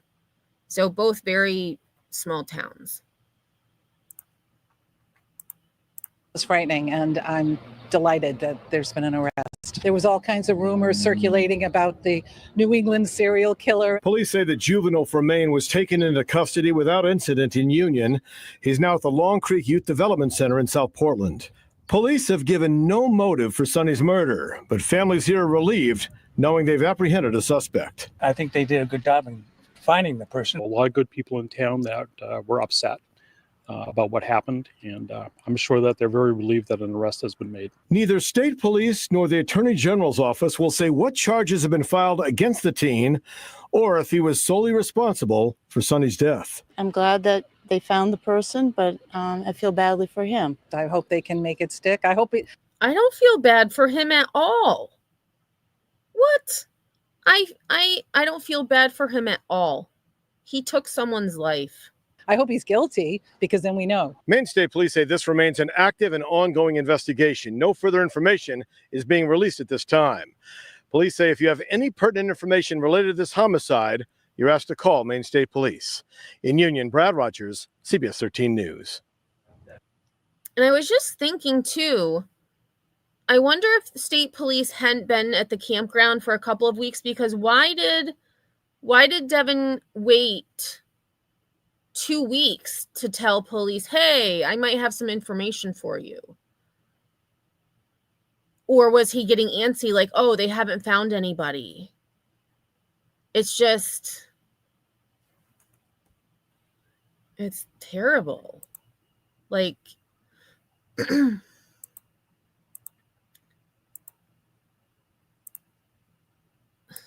crazy.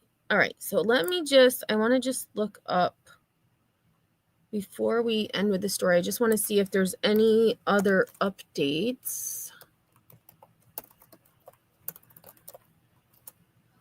Devin, probably not, because they said he has court at the end of August.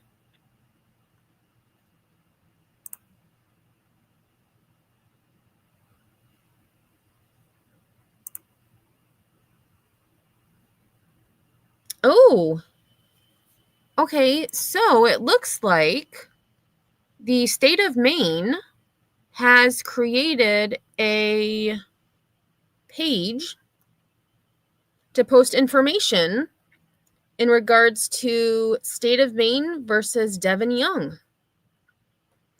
The Maine Judicial Branch has set up this webpage to post information on the state of Maine versus Devin Young docket number. All public documents provided here will not be provided by the clerk's office except to law enforcement or other government agencies. Please check this webpage often for updates and documents related to the case. Case information and public documents will be removed from the website once the case is no longer active or considered of great interest to the media and the public. So we have juvenile petition. Let's take a look at this. Ooh, my stomach is growling. All right. So he turns 18 the end of September. 5'8", 250 pounds. So average.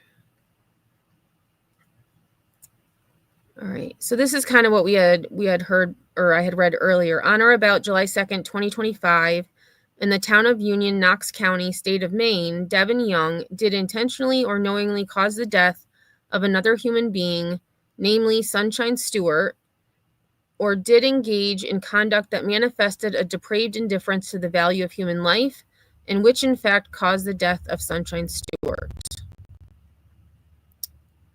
Oh, that's it.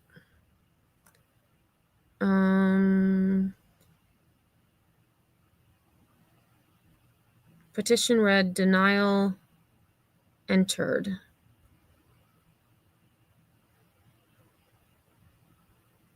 That was the 17th.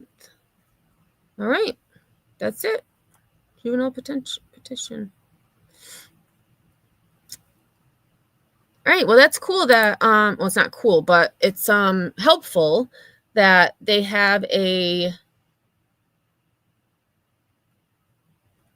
page, kind of like they did with Brian Koberger. So that way, oh, look here, high profile cases. Oh my goodness. There's been a lot of high profile cases in Maine.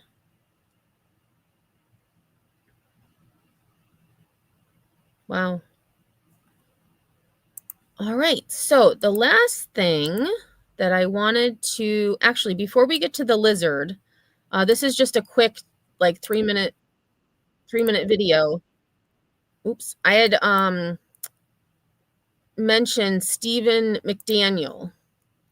And so we're just going to take a look at this. This is going back. This is from 11 years ago, April 22nd, 2014. April 22nd, 2014. So, oh, this says pleads guilty, but I want to see the interview. Oh, they do have the interview. Okay, perfect. WGXA first interviewed McDaniel the day after Lauren Giddings was reported missing in June of 2011. Reporter Michelle Casada found him standing outside the apartment building where he and Giddings had lived, and that we now know was the scene of the crime. He talks about joining Giddings' friends to look for his law school classmate and how they entered her apartment to see if there was anything wrong. It was also the first time McDaniel found out that a portion of Lauren Giddings' body had been recovered by police from the dumpster where he had put it. Knowing now that McDaniel had murdered and dismembered Giddings, the interview provides a glimpse inside the mind of a killer as he builds his story and his... And so it was interesting because he had talked to the press quite often, and his whole story, you know, he would do study groups with her and her friends, and, you know, just kind of like this fantasy in his mind of what was going on, and just his reaction is alibi. Take a look. Person that was living there? Yeah, Lauren was my neighbor. We're just trying to find out where she is at this point. I mean, no one has seen her since Saturday. I mean, the last time anyone heard from her was an email that she sent out, and no one's heard from her since. And did you see her hang out with anyone at the time or anything like that? I mean, no one has seen her since Saturday. I haven't seen anything. I mean, you always hear noise outside, but it's just people walking by pretty much. And she just recently graduated from Mercer? Yeah, she and I we were both JD students. We graduated back in May.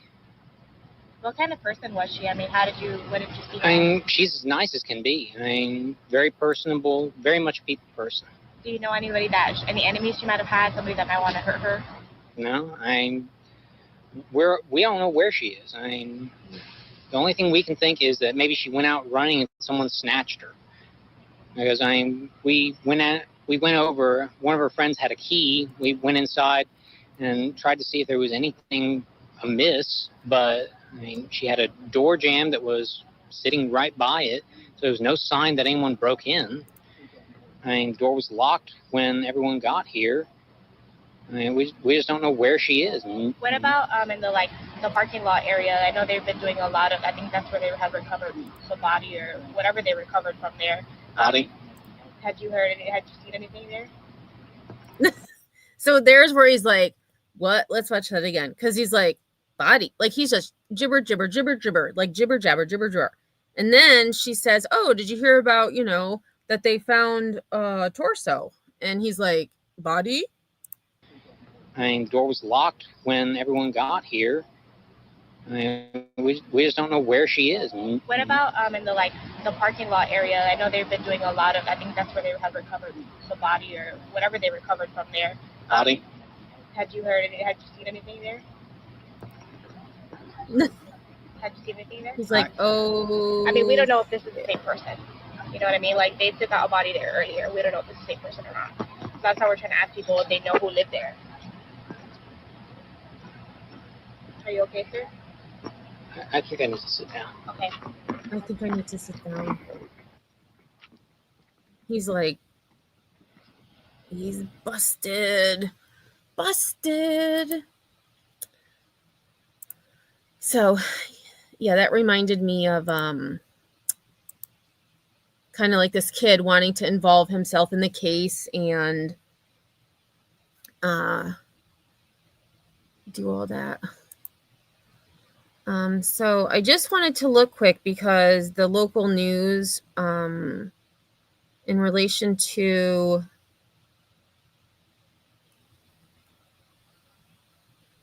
Melina Fredolin, the young girl, 9-year-old, who was reported missing last night. Amber alerts were, I received mine around 1:30 a.m. and it was canceled just before I went live, so around 4:30-ish, because she was found deceased. And turns out her dad made up the whole thing. Yeah, it's funny. Now that you look back on it, I mean, it's, may that young girl, that young law student, rest in peace. Stephen is in jail. He is in jail. And actually, before I wrap up with Melina, let's look up Stephen. Let me just look up his name. McDaniel. Lauren, that was her name, Lauren. I couldn't remember it.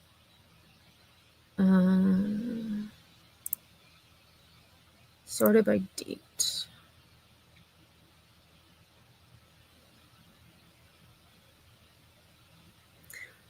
Okay, so April 7th, 2025.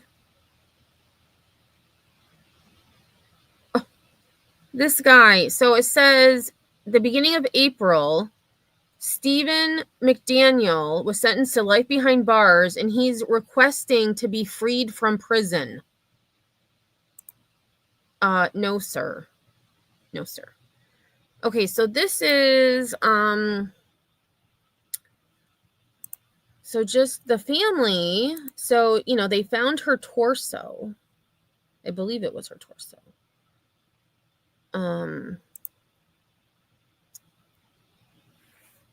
These ads. I want to read this article, but there's... So it says that family of Lauren Giddings renew search for her body, setting sights on Pike County. Well, their daughter's convicted killer remains behind bars. Only Giddings' torso was found, meaning questions still swirl over where her body was hidden.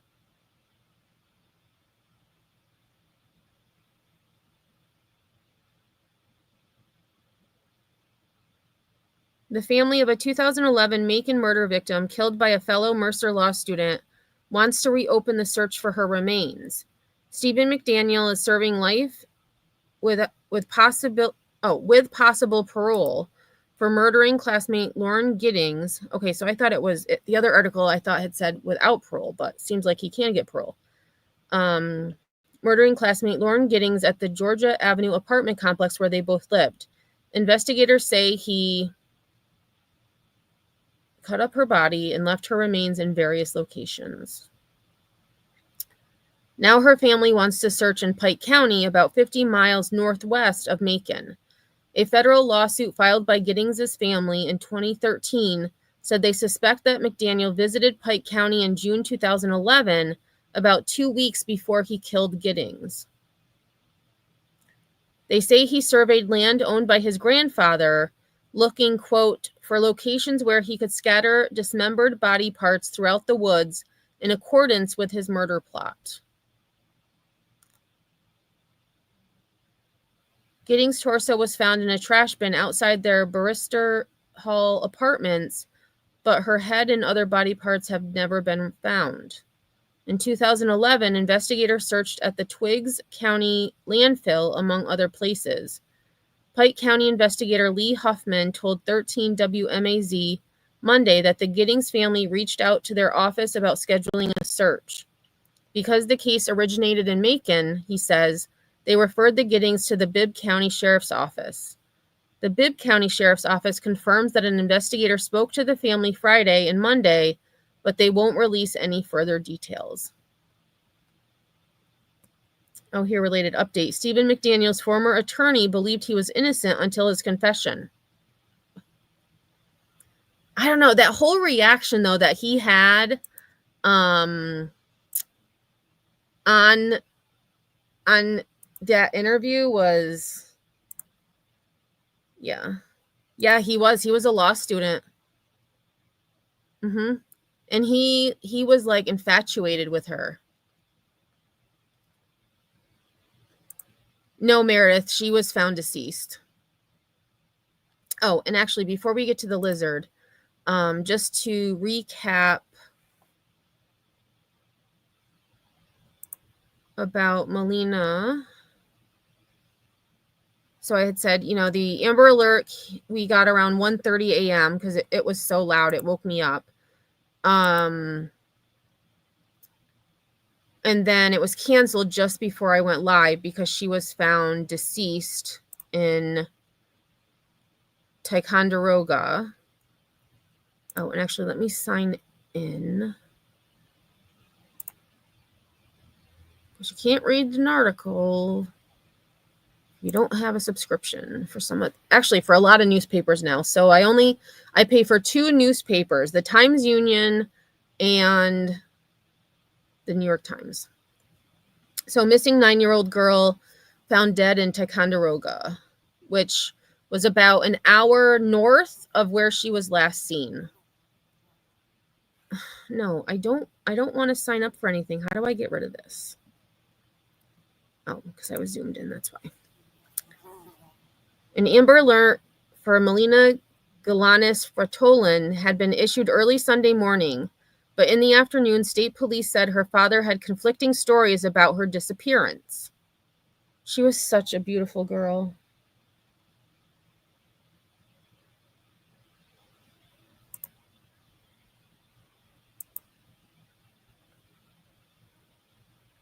The father of 9-year-old Melina Galanis-Fratolin, the subject of an Amber Alert that transfixed much of eastern New York Sunday, allegedly made inconsistent statements to police about the events surrounding her supposed disappearance before she was found dead in Ticonderoga. State police said late Sunday afternoon that there is, quote, no indication that an abduction occurred after her father, Luciano Fratolin, reported her missing just before 10 p.m. Saturday near I-87's exit 22 in Lake George. Fratolin, 45, is a Canadian businessman with connections to Montreal, according to a biographical page for a coffee company he founded. The page also makes several references to Melina, who was described as, quote, the light of his life. A state police spokesperson said Sunday afternoon that no one had been arrested in connection with Melina's death. Troopers have not identified a cause of death for the child or said where in Ticonderoga, Essex County, her body was found. The search for Melina was a multi-agency effort involving the Essex County Sheriff's Office, ENCON, ENCON Police, and State Forest Rangers, local Ticonderoga Police, as well as State Police Air and Canine units. The initial Amber Alert, which sounded on phones around 1:30 a.m. Sunday, said Melina may have been in a white van heading south from exit 22 on the Northway. Based on the update from state police released late Sunday afternoon, it is now unclear if the girl was ever in Lake George or Warren County, which is about an hour south of Ticonderoga. It was also not known Sunday how long Fratolin had been in the U.S. At 4:18 p.m., the Amber Alert was canceled. The initial alert said she was last seen at 7:40 p.m., but it was changed to the later time shortly afterward. It is unclear if the time change had any link to the allegedly inconsistent statements Fratolin made to police. The state police's Facebook post on the alert noted there was no suspect in the case before the revelation of Melina's death and the alert's cancellation. The child was taken under circumstances that led police to believe that they are in imminent danger of serious bodily harm and or death, the alert had read. State police are expected to hold a news conference on the case Monday. A biographical write-up on the website for Gambella Coffee, a company Fratolin founded, described him as, quote, an experienced entrepreneur with a proven track record of building diverse, high-performance businesses. The page says he found, quote, great financial success across numerous ventures, from architecture to real estate to construction and mining, in addition to his coffee business.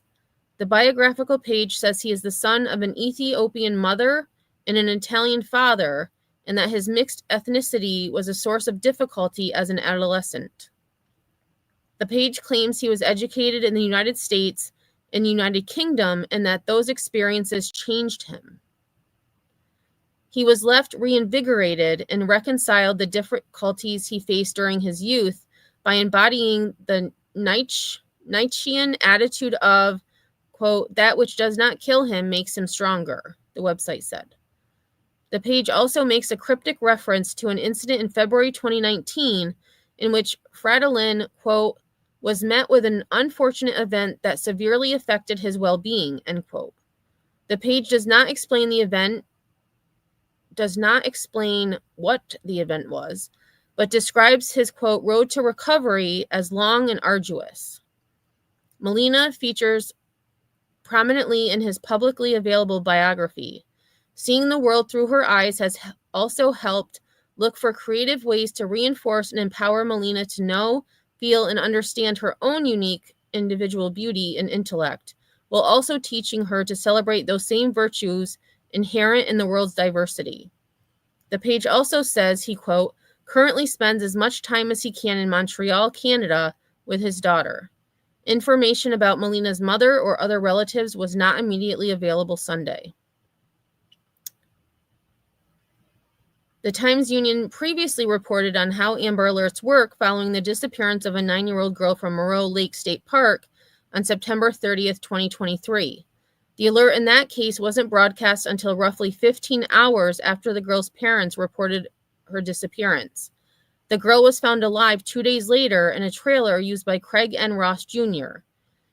He is currently serving a prison term of 47 years to life. Amber Alerts blast details about a child's disappearance or known abduction to media outlets and government-run communication systems, including posting information on public messaging signs.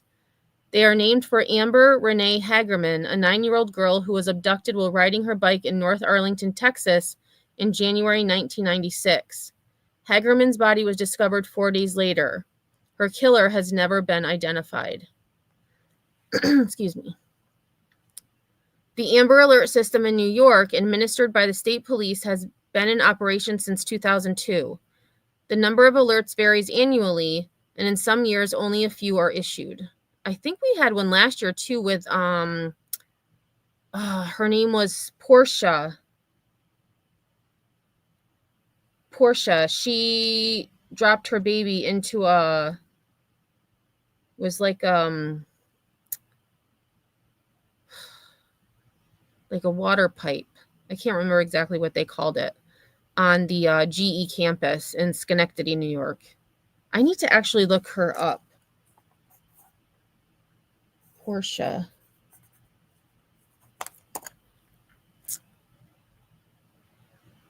So then this just gets, okay. So this just goes into how, so the concept is to seek the public's help as quickly as possible in trying to find an abducted child, which can be especially helpful if there is a vehicle description and or the license plate of a suspect. The alerts are usually issued immediately if there are any witnesses to an abduction. But without an eyewitness, the alerts are generally delayed until a search and investigation eliminate other possibilities and law enforcement officials have concluded there is a reasonable basis to believe a child has been abducted. In abductions where the perpetrator is a family member, crimes that are much more common than kidnapping involving a stranger, the alerts generally are not issued unless there is information that a child may be in imminent danger of harm. All right, so that is from the Times-Union, which, that is just terrible. And so what was the name of his coffee place? I'm going to look that up.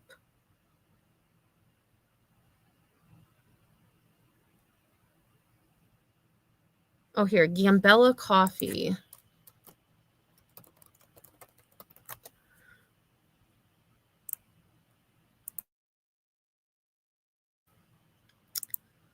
Gambella Coffee, main home.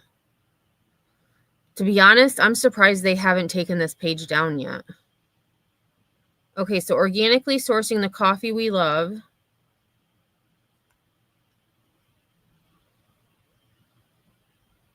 Hand-picked Ethiopian coffee can range from pretty mild to some of the boldest brews you'll ever come across. Okay. Our organic green coffee beans are hand-picked in Kaffa, a province on the southwestern side of Ethiopia, the birthplace of coffee itself. The history of coffee. All right, our story.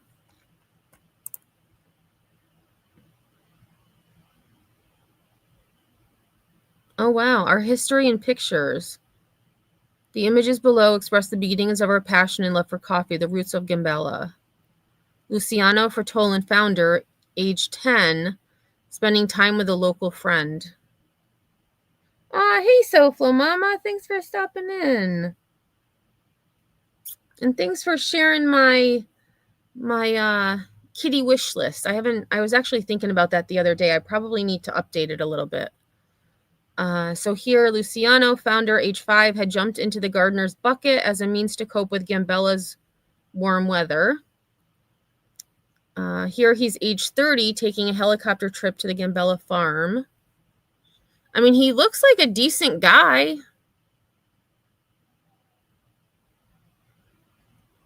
Okay, so let's go to About Us. Because they said they had like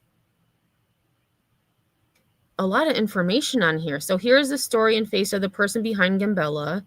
So there's Dad. Like I said, like he looks like a normal guy. Like, again, just speculation, but is it possible he was in financial trouble or something, that I don't know, like, why would you, and this is all alleged, but I think he's the one who took his daughter's life.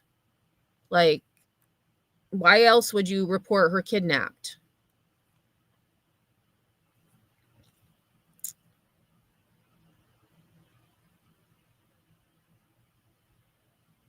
Oh, yeah, so this is the same thing that article had. Luciano Fertolan is an experienced entrepreneur with a proven track record of building diverse, high-performance businesses. With a background in the humanities and social sciences, his formal education, together with his pragmatic understanding about the complexities of life, motivates him to maintain an understanding of the world grounded in a distant cross-cultural ethos. The son of an Ethiopian mother and an Italian father, Luciano was born in the small, remote village of Gambella. With a childhood spent running between rows of crimson coffee buds on the Ethiopian family plantation and the neoclassical architecture of his father's Milano, his vision of the world and his pursuits within reflect these hyphenated cultures. Oh my goodness. I'm going to actually I'll share this link to the coffee place because that's a lot of reading. And I've been talking a lot today. Oops.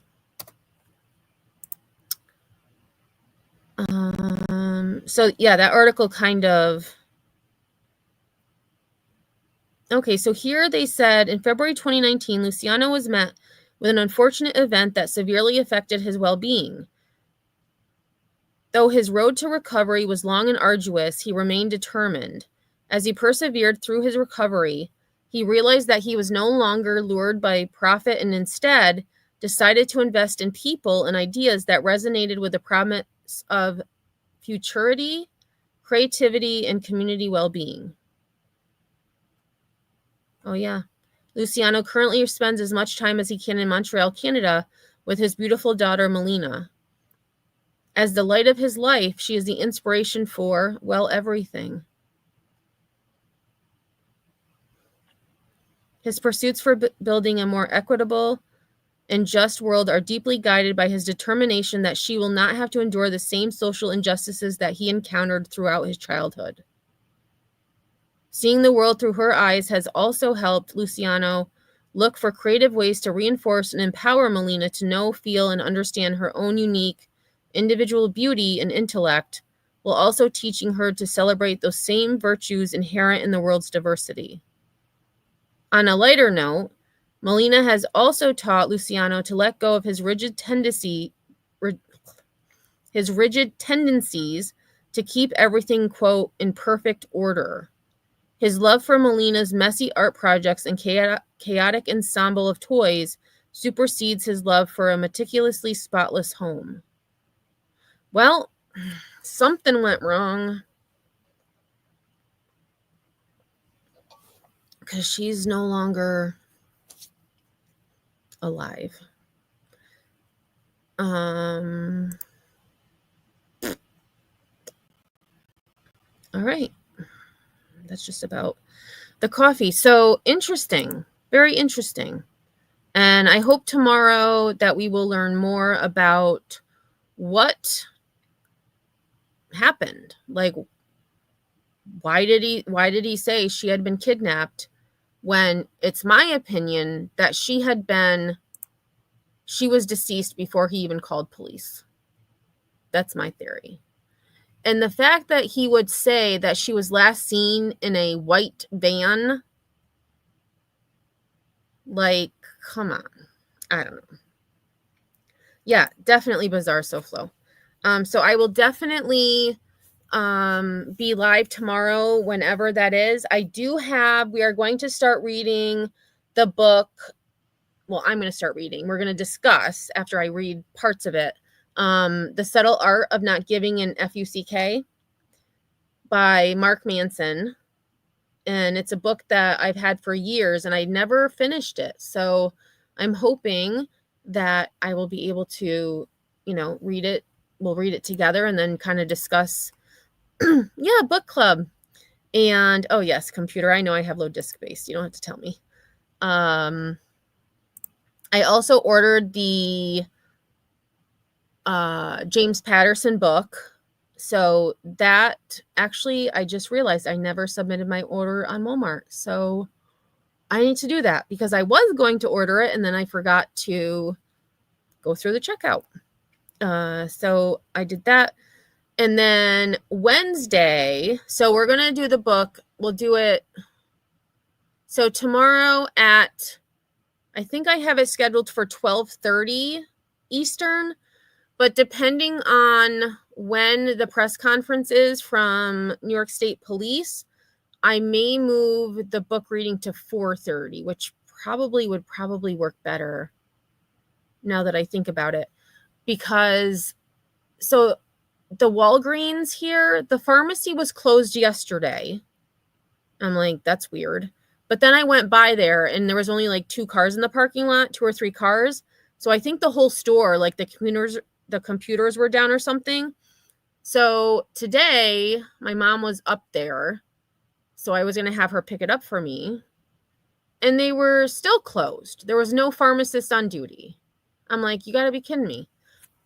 So I've got to run around tomorrow a little bit.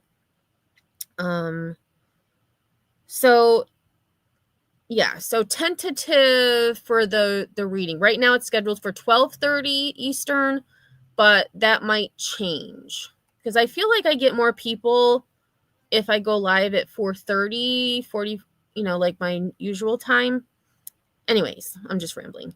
So this last story is about a lizard on the loose in Webster, Massachusetts. I have not checked to see if he was found, but I will as we're watching this. So this is the last thing we're going to take a look. Well, a very large lizard is on the loose in Webster tonight. Animal Control says a pet water monitor escaped its owner's home.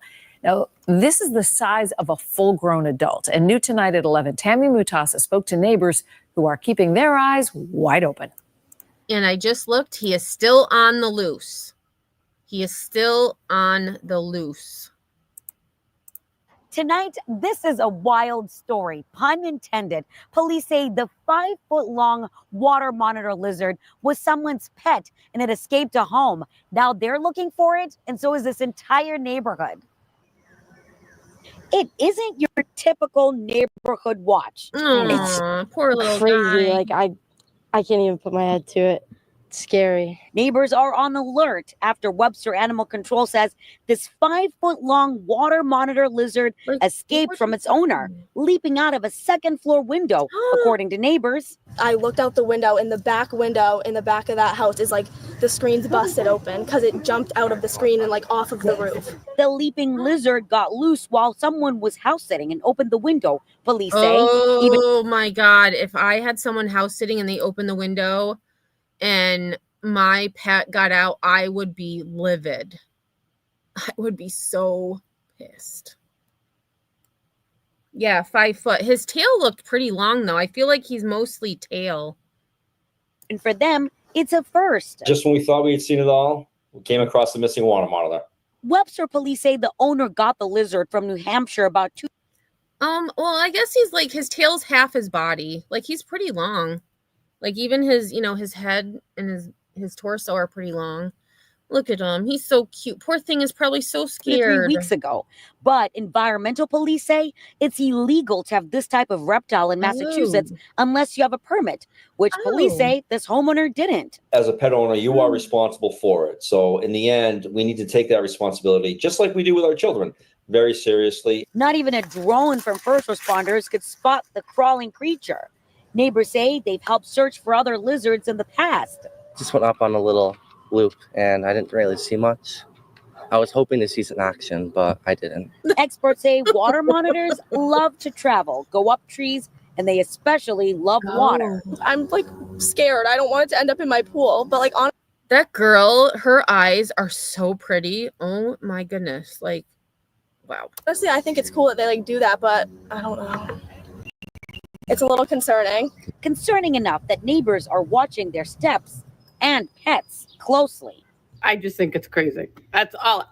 And I'm not walking in the woods, so. Experts say these lizards are generally not dangerous to humans, but if you spot this one, please don't try to corral it. We did reach out to the lizard's owner, and they say they really want to find it, but had no other comments. In Webster, Tammy Mutasa, WBZ News. I like that reporter. I mean, that's a pretty far jump too, but I guess if they're used to, if they're native, if they live in trees or whatever, or climb trees, I should say. All right, so let me just look. I'm just going to do sorted by date. Yep, as of 6 hours ago, the lizard was still on the loose, the water monitor. And it this one does say that it's not known to attack humans, dogs, or cats. I wonder what they eat. Let me look that up. What do water monitors eat? Okay, so it says they're carnivores and eat a variety of prey. Their diet include fish, frogs, rodents, birds, snakes, and crabs. They are also known to scavenge carrion and even eat reptiles like turtles and other lizards. In some areas, they've been observed eating fruit. All right. Yeah, when pigs fly instead, when lizards fly. Gosh, I mean, I feel bad for the owner, though, because here you have someone, house sitting, and they open a window and your pet gets out. That's sad. All right, y'all. Well, I was live a little bit longer than usual, but I really wanted to recap, especially with Melina. And so I will be live tomorrow during the press conference. And right now, and actually, let me double check that time. I'm pretty sure the book thing is, I think I want to change the book reading to 4:30 anyways. Yes, so I'm going to actually change that. So the book reading, we're going to start The Subtle Art of Not Giving an F-U-C-K. I'm going to reschedule that to 4:30 Eastern tomorrow. And then depending on when the state police press conference is, I will also be live during that. If I'm home. If I'm not home, we'll cover it once I do get home. All right, y'all. Well, it's been real. Thanks for being here. If you haven't hit that like, please do so on your way out. If you have made it this far on the replay, #replay. And until next time, y'all, I will see you on the flip side.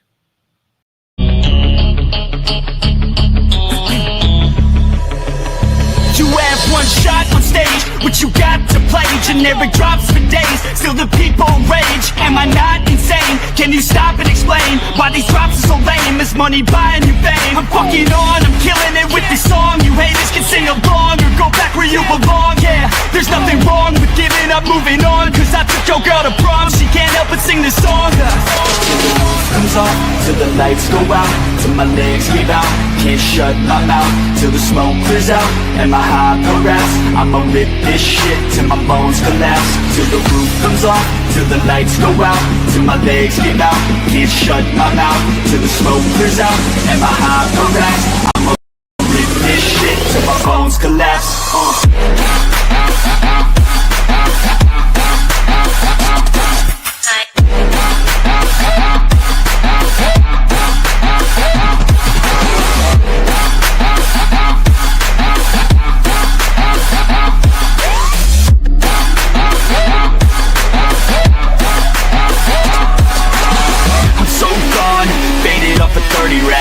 So on like a light switch, flirting back. There's nothing wrong with the way that she's working that. I just want that body bad, come on baby, bring it back. I'm so gone, faded off a 30 rack. She's so on like a light switch, flirting back. There's nothing wrong with the way that she's working that. I just want that body bad, come on baby, bring it back.